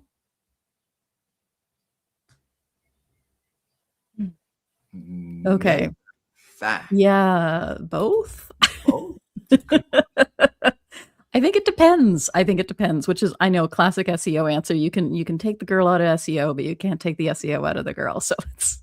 I'll make a horrible joke. I said my wife works at a nursing home. I said this is like SEO is not a nursing home. There are no depends. Terrible Wow. I think I upped Ross. Did you? No, I think you tied, but horrified. Anyway, yeah, I think the answer is it depends. That's my answer. That's my answer. Wagner, what's the real answer? Yeah, but like data shows, correlation shows that it's fact. I mean, that's Reddit and Quora have real impact. Heavy Quora presence correlates with about 4 times more citations. But there is a specific nuance to that. That when you shift the prompts to brand specific, when they have a brand name there, the amount of Quora and Reddit goes down completely. And while Facebook, Instagram, LinkedIn taking over, so it's being replaced by brand-owned entities to provide the context about the brand. So yes, that's fact. Oh, all right. That settles that. Okay, next up. Wow, we're going fast. Highly keyword optimized URLs and titles get more citations. Heads up to all you who love optimizing title tags. Is that a myth? 1 or 2? Fact. Highly keyword optimized URLs.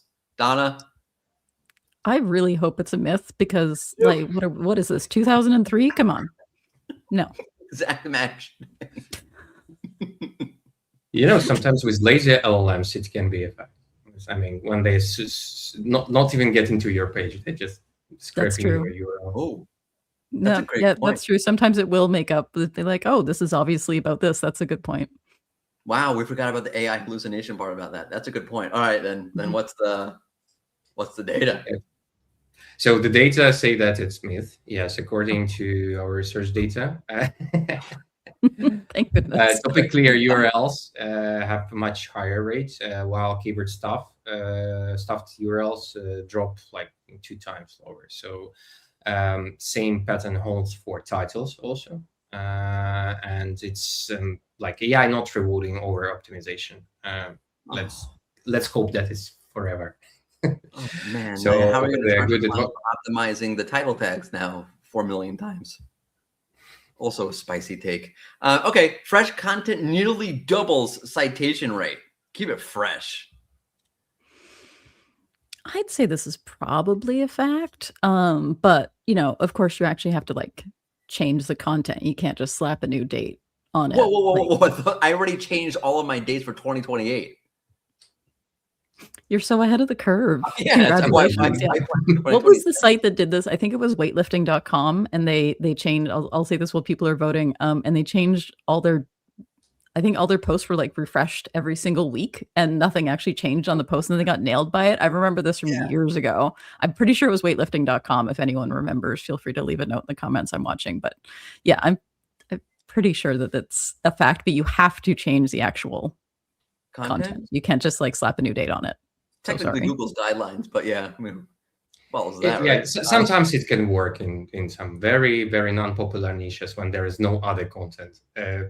But again, yeah, that's fact. That's pages updated in the last 3 months, average like 6 citations, and pages untouched over 2 years, average at 3.6. So that's a huge lift. By 67%. And yeah, it's true, Cole, that right now, sometimes we can observe that it's happening chaotically, just people stamping in the dates. But yes, the good call here is to truly try to update content, bring some kind of actual context, what's happening. And that will hold on and keep your brand visible. I guess if you're in the news, you want to keep that content fresh. Like you don't want yesterday's news today. Shout out to Greg Finn.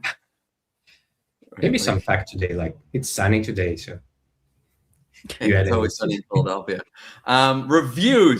Review profiles multiply your AI visibility.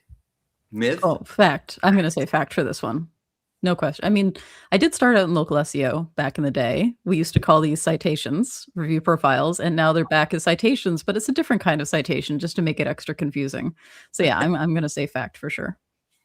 That's funny because I'll shout out to Darren Shaw, Mhm. who had an episode of like Less Chunk today, and I said like, Yeah. hey, is it still like, is it a like spam when you do like New York plumber near me, New York plumber? He's like, no, that just works. Yeah.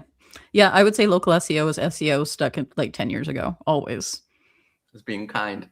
Mhm. All right, so as we push this down the line, myth or fact, I think everyone thinks it's a fact. Bogdan was the And SEO ranking data show. Audience is right. Yes, that's fact. And numbers even bigger than we expected. The domains with profiles in multiple platforms get roughly 3 times more citations that brands without. And also one more angle on branded queries. It's when you're asking LLM about some kind of brand, that citation goes to 27%. It's very huge. So half of third part of story about your brand is formulated by those review platforms and catalogs. For example, in the US, like Yelp is like one of the top citation sources that is repeatable when it's related to the brand. All right, so reviews matter, and get reviews from your clients. Leave Donna a review, a kick point. Let's go. I'm not allowed to. I mean, that's what to solicit reviews. So sorry. Longer content earns more AI citations.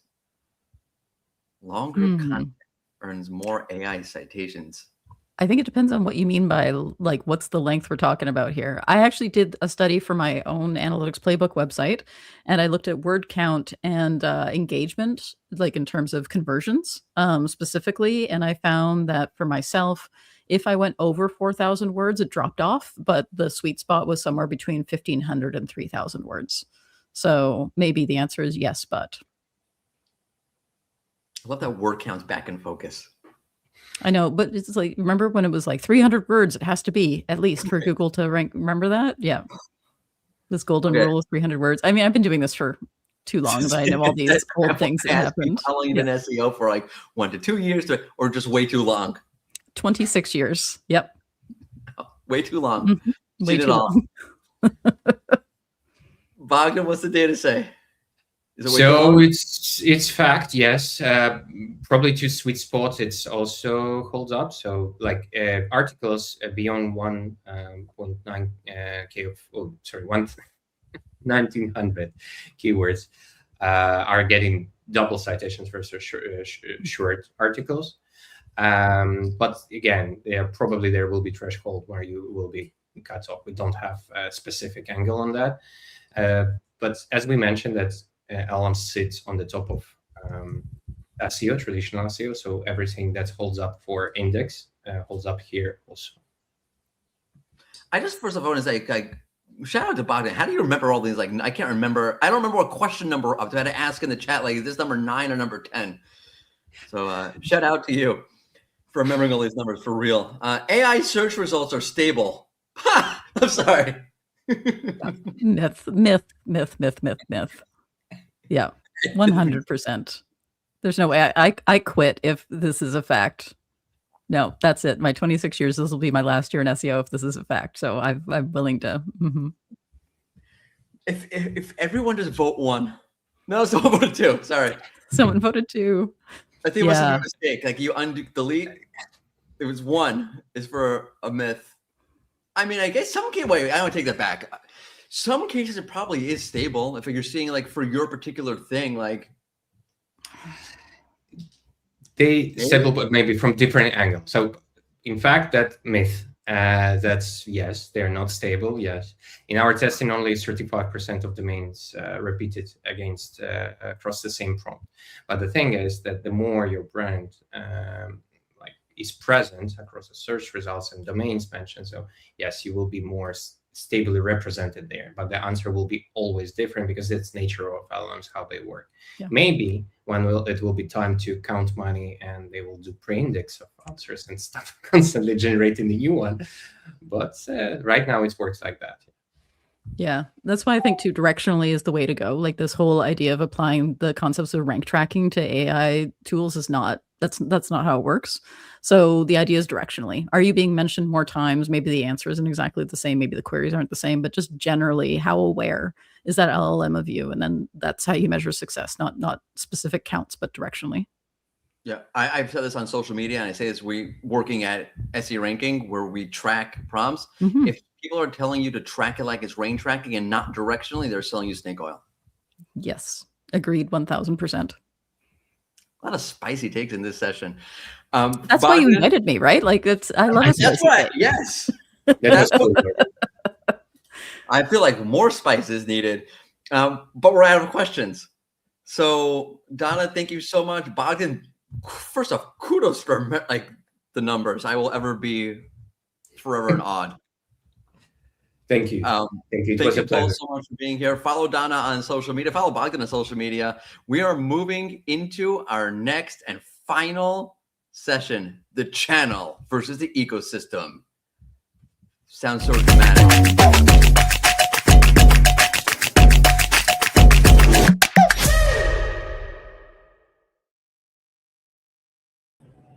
Holy cow.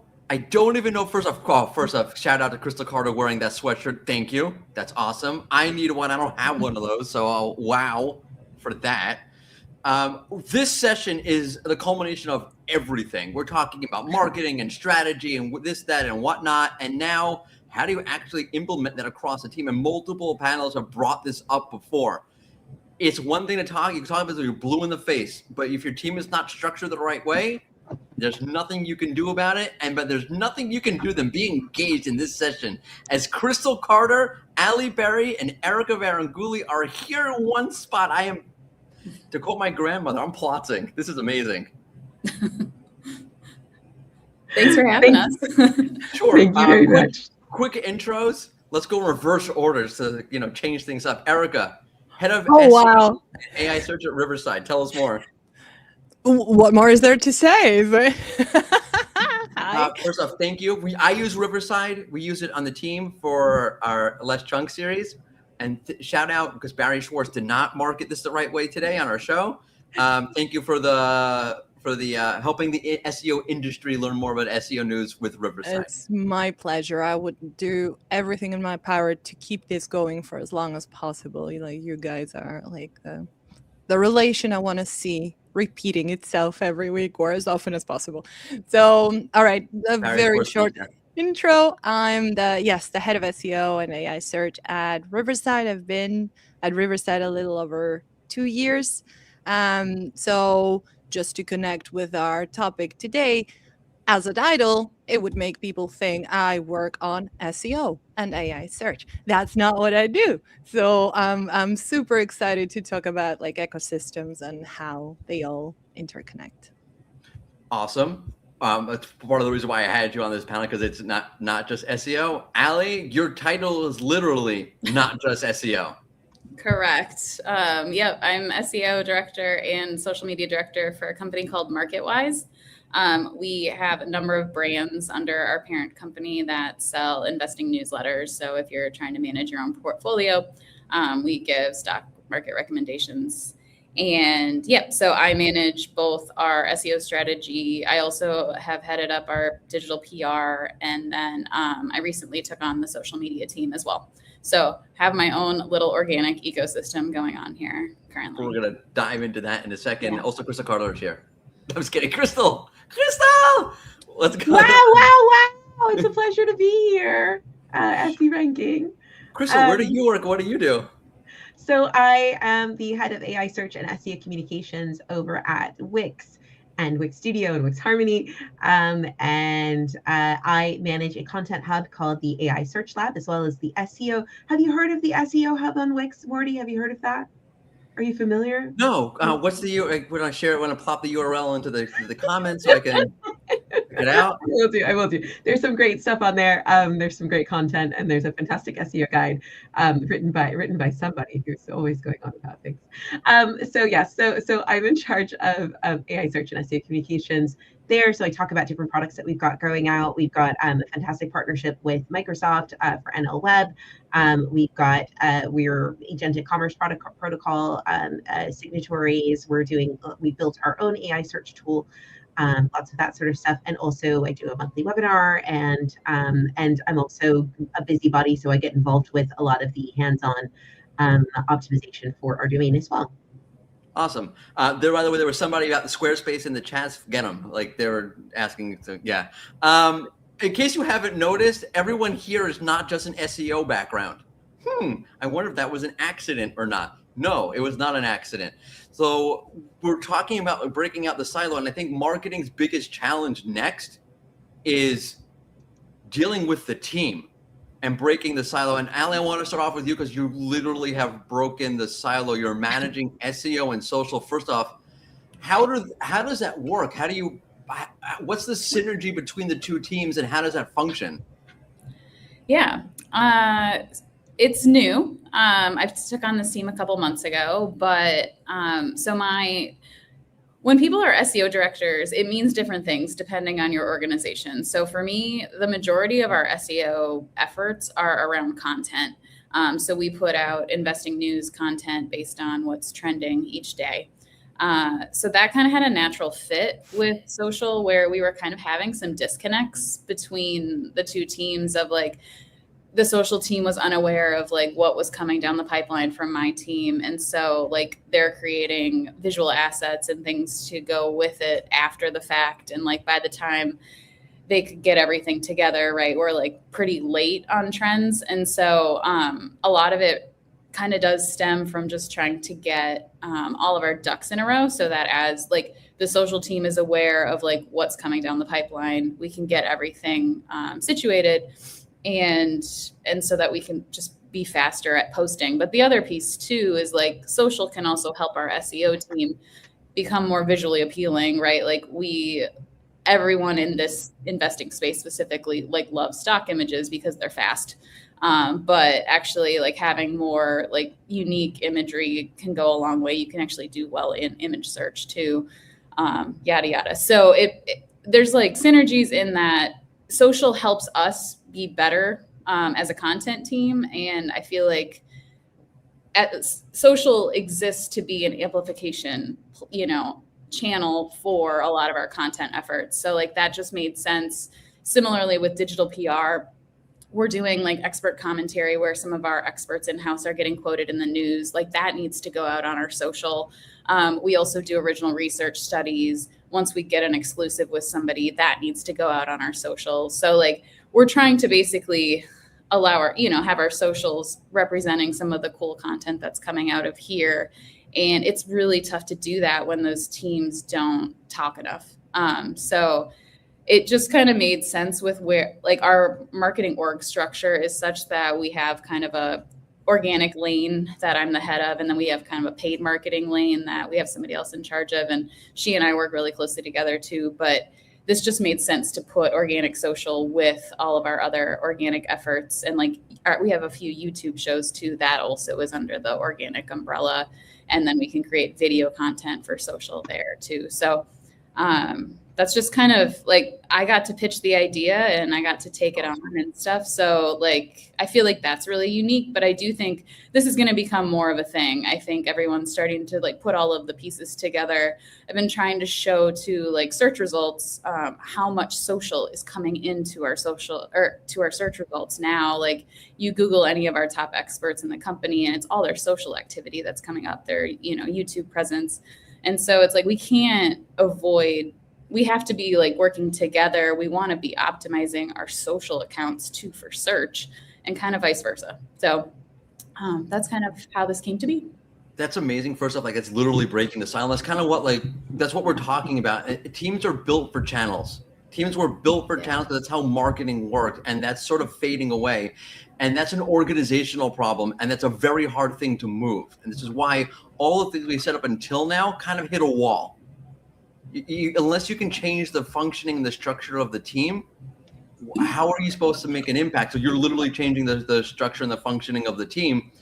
You mentioned a point about communication, and I'm like, not to overplay a cliche or lean into a Led Zeppelin song. If there's a communication breakdown, it's impossible to move forward. It's a good thing we have a head of comms sitting on this panel with us. And I know how your teams sort of function-ish, Crystal. How in the world are teams supposed to keep a monthly sync is not a communication. How are teams supposed to communicate? Yeah, so I think that, channels need to be dynamic. So, we have active Slack channels, we have active email threads that we're using regularly. Of course, there are like living documents that are moving well. One of the things that's really good is that with incredible tools from AI and things, if you've got someone who's got time today to go through whatever information, or to go through the email, or to go through the meeting notes, you can have somebody spin up a document that you can use as your baseline for the ongoing discussion as it evolves. But I don't think that we should expect to I remember watching someone from Zapier talking about this, but I think the days of being able to have a plan that lasts for like 6 months, a year, to plan out for a year in advance, I think those days are gone. I think we're all old enough here to remember the days when you would make your 1-year plan, you would make your 6-month plan. You might revise it after a quarter or two, and you'd only wiggle it a little bit, but really, we've all more got a mission statement, I think, at the moment. And I think when you've got a clear mission statement across your team, when everybody knows that the thing that we need to do is to convey this message, the people that we need to reach are these folks, then that makes it a lot easier to be a little bit more nimble, because the conversation will evolve, and you should expect it to evolve.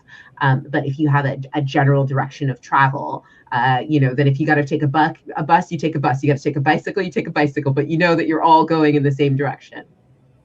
That's one of the things for us that's brilliant. I think that idea of vision is something that gets lost on teams. If you have a vision and you understand who you are, what you're trying to do, and where you're trying to go, then the rest is kind of like details. I'm being hyperbolic and exaggerating that, obviously, for the sake of a panel. Yeah. But it's a little, you kind of know where you're going. Yeah. Erica, when you've been someone, this is a great transition. You've been someone who kind of knows where you've been going for a long time. And you've been talking about the intersection of brand and SEO for as long as I've known you, which is a while already. When you're trying to break out of that silo and the teams are stuck, Rand mentioned this before, Maruna mentioned this before, teams are stuck in an attribution, I'll call it loop. And they're still thinking about things like it's old school performance marketing, but it's not that environment anymore. How are you, because you're someone who's thinking like this for a long time, how do you communicate that to across, let's say, your PPC team, who is completely stuck on the numbers? Feel free to take that wherever you want, and I will continue and talk while you process that question and delay the response so you can have a minute to think about that, because in case you haven't realized, these are not scripted questions.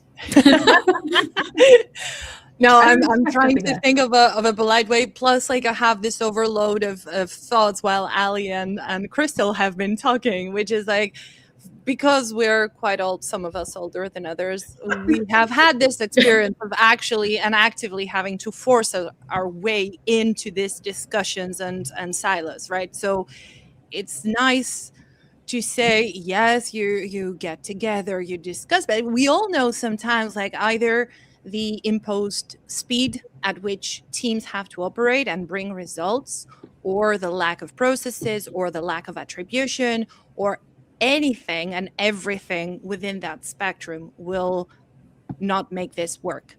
So it looks ugly sometimes. It's like physically someone saying, what are you working on? Let's have a regular saying, this is what I'm working on. I want to include you. Even if you have a gut instinct sometimes, for me, brand and SEO was a gut instinct when all the official messaging was no, brand search is very different to SEO. What are you talking about? So we need to account for that marketing knowledge and instinct ourselves.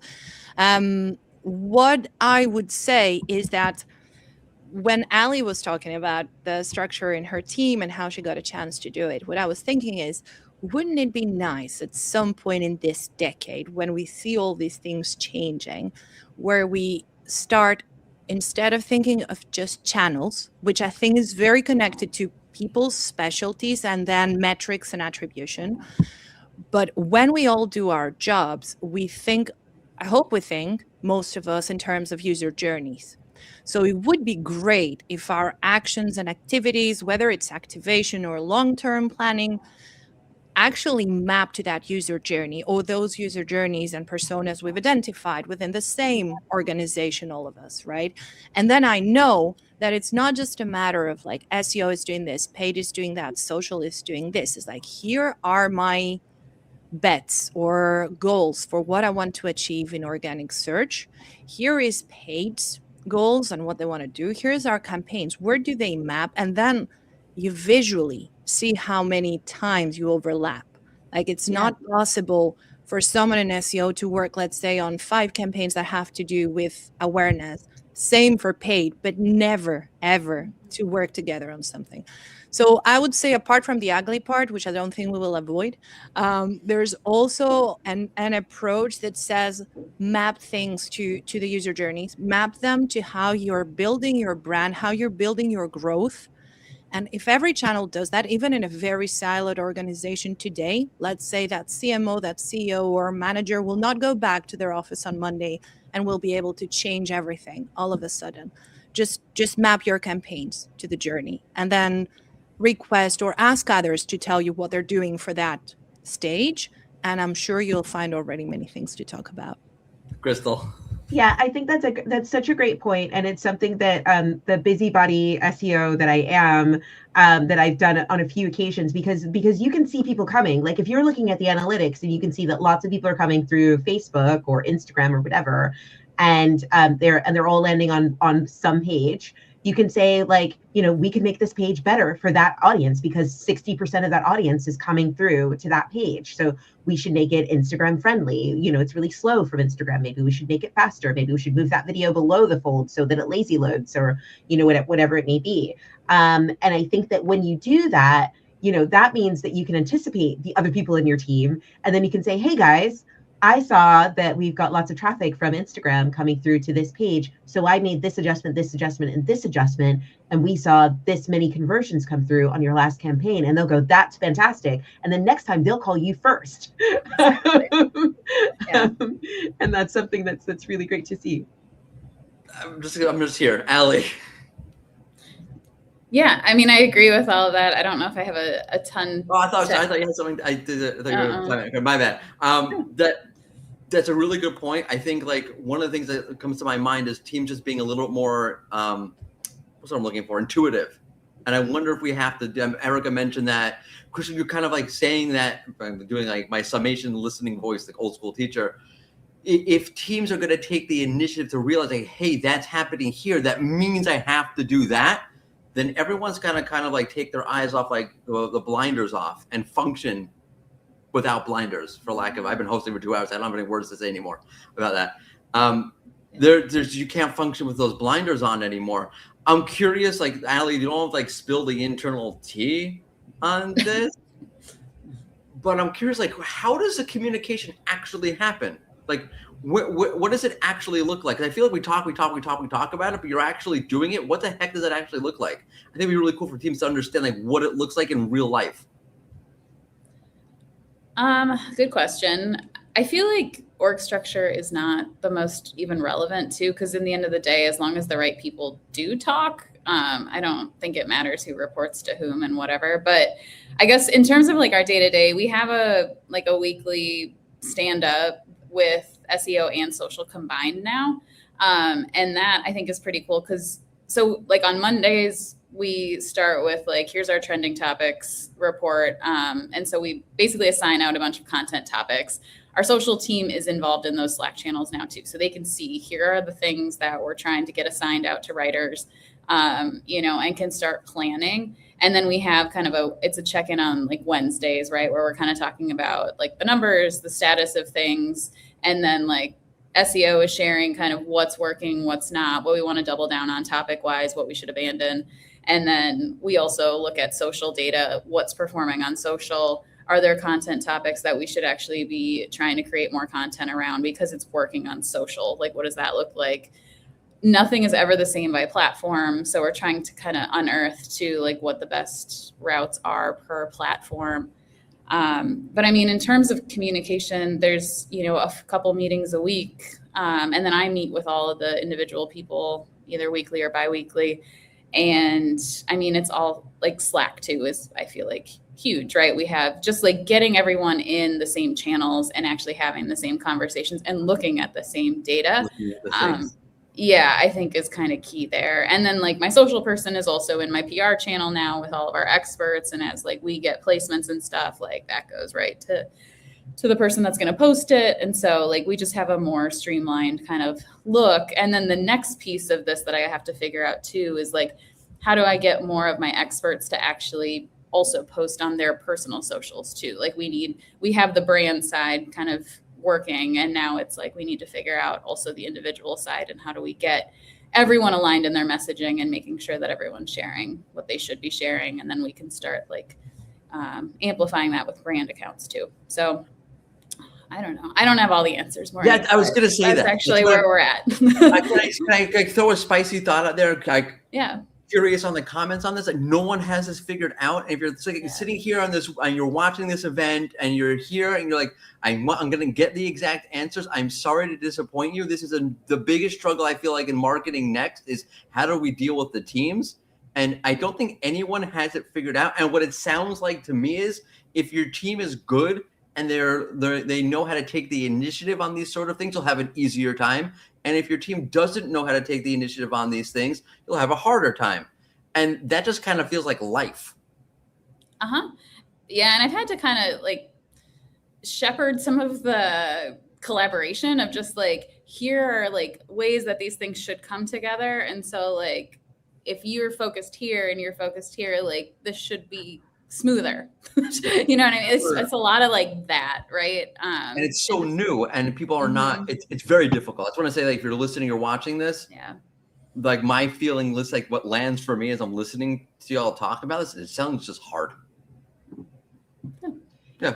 But I thought of a trick just as you were talking, Ali, as well. So this is an idea that's been playing in my head for a bit, but I thought of a trick just now. Such an SEO thing to do. Okay, what's the hack? But it's because it hits a nerve to say, yes, of course you need a great team. You need great individuals, great skills, great knowledge, the right attitude and everything. But also at the same time, all of us or most of us are working in organizations with leadership or are the leadership, right? So it's like a lot stems from that and how this filters down as well. It's a two-way street. So the trick I thought about, and that comes from like I've been in SaaS for a few good years now, right? Way too long, as you mentioned before with Donna. Way too long. Yeah. So one of the things, like usually like our KPIs or our goals are measured in subscriptions or new MRR or something like that. And that is something that we all work on regardless of the channel. But beyond those 1, 2, 3 business metrics, everyone else then their channel focuses on something else. Is like social engagement or likes or reshares, and SEO is like, oh, rankings or now citations. So I would challenge leaders or the people who are sitting above the teams, like the CMOs, the managers, to request each team to feed into and impact a metric that only another team cares about. So if, for example, I'm in SEO or content or brand, and I manage to impact ROAS for paid, right? Or engagement for social. Equally, social helps me like surface YouTube more because of the descriptions they write. So or engagements they get so that video ranks better.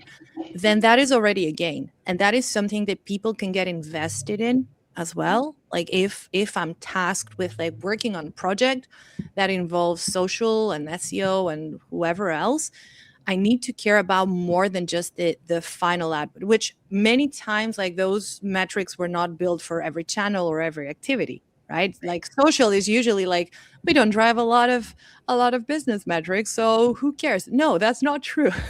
So we should. First of all, that's actually a great hack. I kind of really like It's that. a hack, isn't it? That's good. And I think it's important to know your strengths as well in all of this. The way I like to think of it is like in a team, I like some people say, oh, we're a family. And I'm like, I never like that metaphor. Never like that metaphor. Some people sometimes, and if you think about like family vacations or family events, sometimes people are doing all the cooking. Sometimes one person's doing all the cooking and sometimes one person's watching TV, and that's not cool. So I think I go to work, so I don't have to go to family events. I don't understand. Right. So these are the things. But like I always like to think of it like a band, right? So like if you have a band, like somebody's playing the tambourine, somebody's playing the drums, somebody's playing the bass, somebody's singing the song. I don't necessarily need you to teach me how to, like, if I'm singing the song, I don't need you to like help me with my singing, but I need you to be really good at the bass. We all need to play the same song. It all needs to make sense. But and if I say, hey, I want you to we're going to do this part and it'll be really awesome if we all vibe in this way, like that's really good. And so I think that it's really important to think that like, just because you're involved with social, just because you're involved with PR, it's not that you're trying to take over. You don't want to, right? I don't want to. You don't want. They don't want you to. I don't want to. So you don't want to, but just bring that element to it. Bring that flavor to it, because they might not have even thought that if they just put this semantic triple in the first sentence of the press release, that it'll just make it that much extra, valuable for LLMs. They might not have thought that if they just make sure that they put the link somewhere in the social post, even if it's in the first comment, that it'll make it that much more important for LLMs. Or if they post, if they're managing the Reddit thread or whatever it may be, or the boilerplate in the YouTube video. That's a very, very underused real estate. There's, and so I think that you still need to be you. You still need to keep the core of what you do. But yeah, just add that extra little bit of flavor to it, while still maintaining who you are.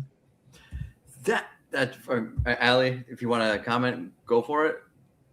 No, I really like that analogy too, because Really like a band that has an over singer, or like if something is too strong, it's no good. Right. Yeah, but I dig that a lot.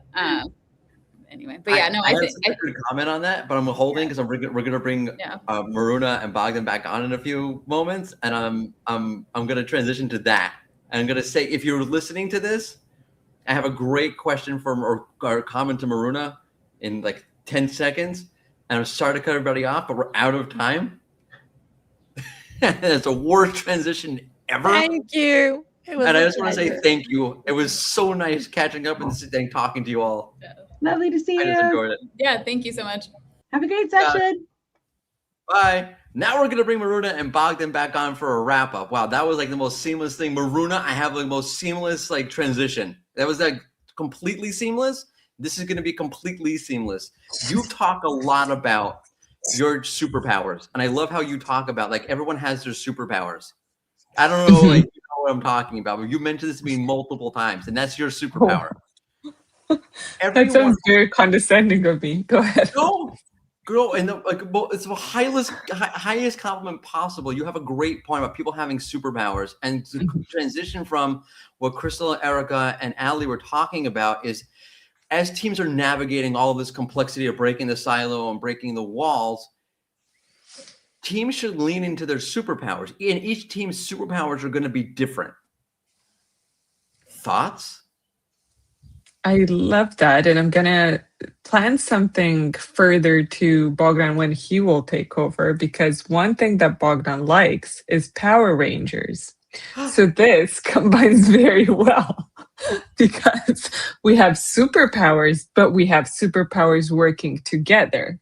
And that is the best definition of this, best takeaway of this conference.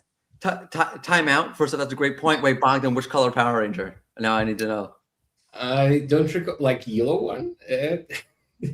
I just recall it as a concept. I only remember that moment when they do that power thing, Power Ranger thing. Yeah, but rest of stuff for me is like just Sorry. memory.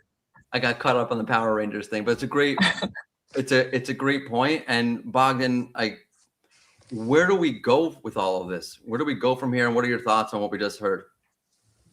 So, in terms of just takeaways of that was fascinating. I was listening, like digesting everything that was shared. A lot of things resonated to me, and I'm super happy that that we decided to make such an event.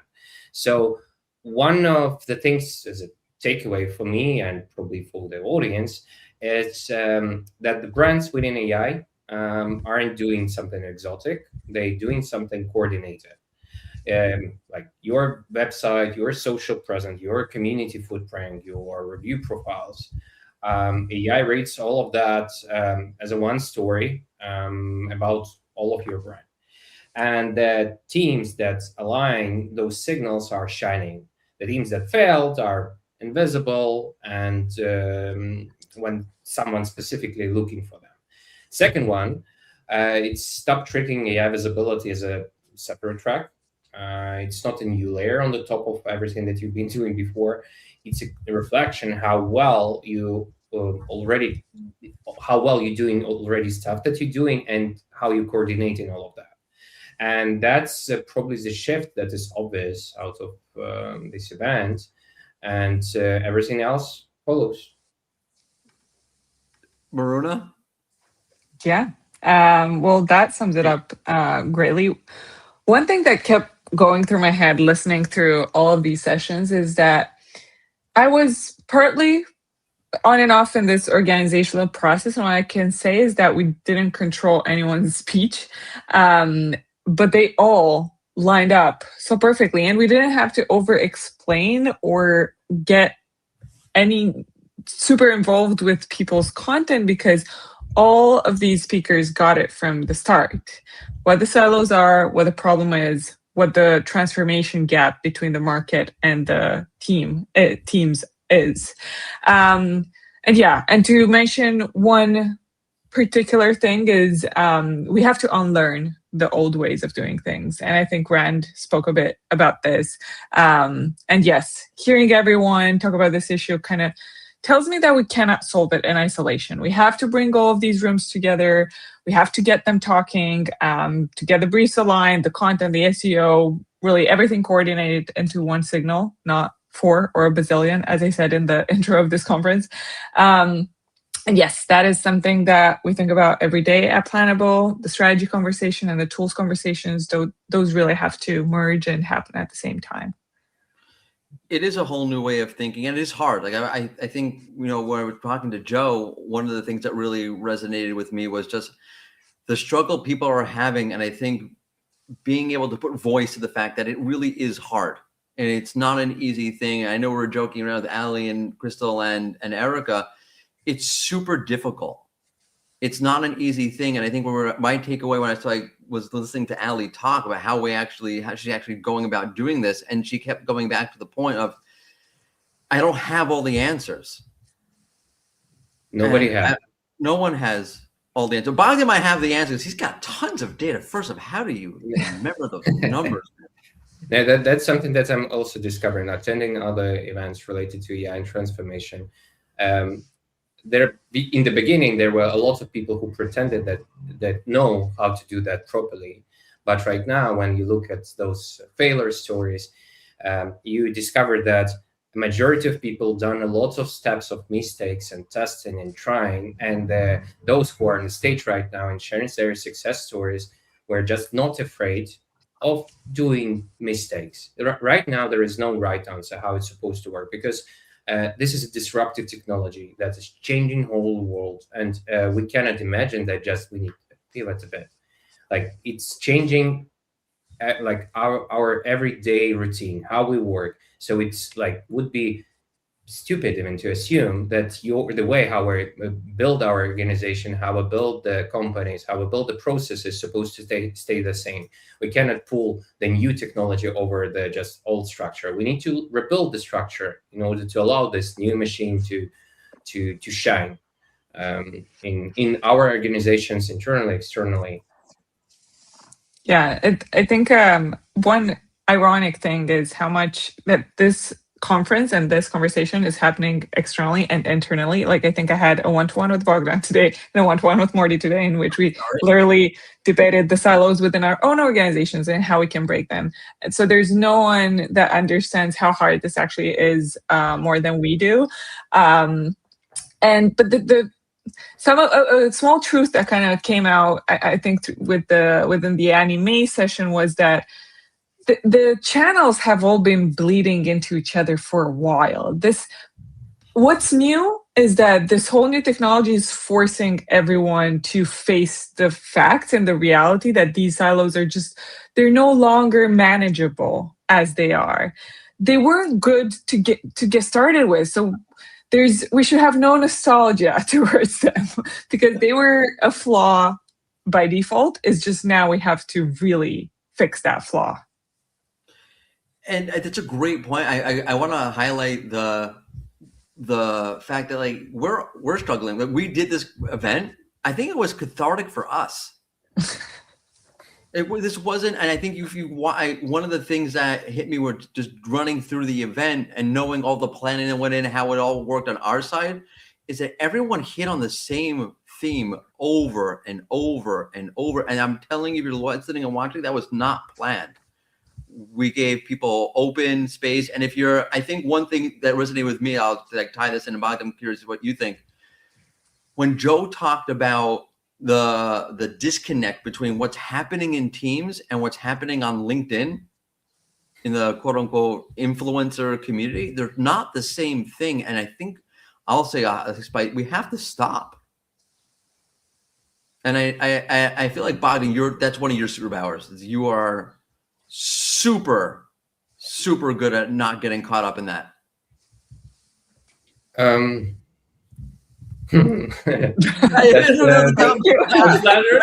because before the show you were complimenting me, and I hate compliments. So, haha. Okay, got it. Yeah. So, I don't know what is the right answer on that.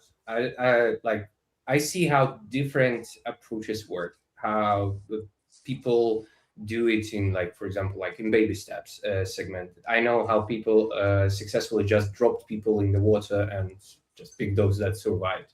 I mean, that's like shock therapy in certain manner, and our organizations transformed and the teams evolved. So I truly, something that I'm sure right now that I know nothing and I need to start learning, exploring again, because old ways right now is outdated. Old ways of thinking, of approaching job, of even like thinking about my own position and what's my role in organization. That's something that's constantly in my head. What is expected from me? Whether I need to be there just setting a direction, or I need to hurt the group to helping them to build that connection, to be the person who built that bridge, or by myself sitting with those departments, understanding their pain points in order to help them translate it to others. So again, I don't have a clear answer right now. I'm fully exploratory more. So maybe in next BreakingSilos, I have a perfect recipe for you. But right now, I'll keep myself humble. Wait, are you teasing a 2027 version? Just gonna leave it. I like that so much. Maybe silos won't be a problem in 2027. Maybe it will be just a wrap up on successful story, how the whole industry converted, and everybody right now listen to each other and holding hands and like we're in bright future. Let's see. In the spirit of holding hands, Maruna, last word. Here's to hoping. There's no. How can I follow up on? Let's just hope that's what happens. But I think there's high chances that we will see each other in 2027 talking about BreakingSilos, but hopefully with progress made.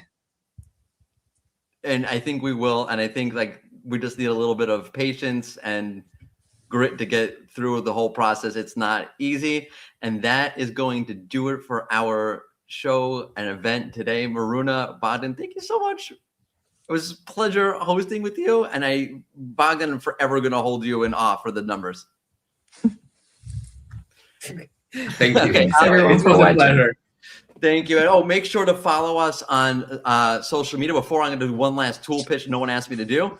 If you're trying to see and break the ecosystem and see what's happening and break out of the silos, please use our MCPs and get through the silos. See what's happening on social, see what's happening with your SEO and LLM, visibility, brand mentions, all of it together, and expect more of that from our tool in the future. Tease. Follow us on social media at SE Ranking on LinkedIn, X, YouTube, Instagram, and Facebook. And follow at Planable on LinkedIn, Instagram, TikTok, not sure what that is, YouTube, and X. Bye, everybody.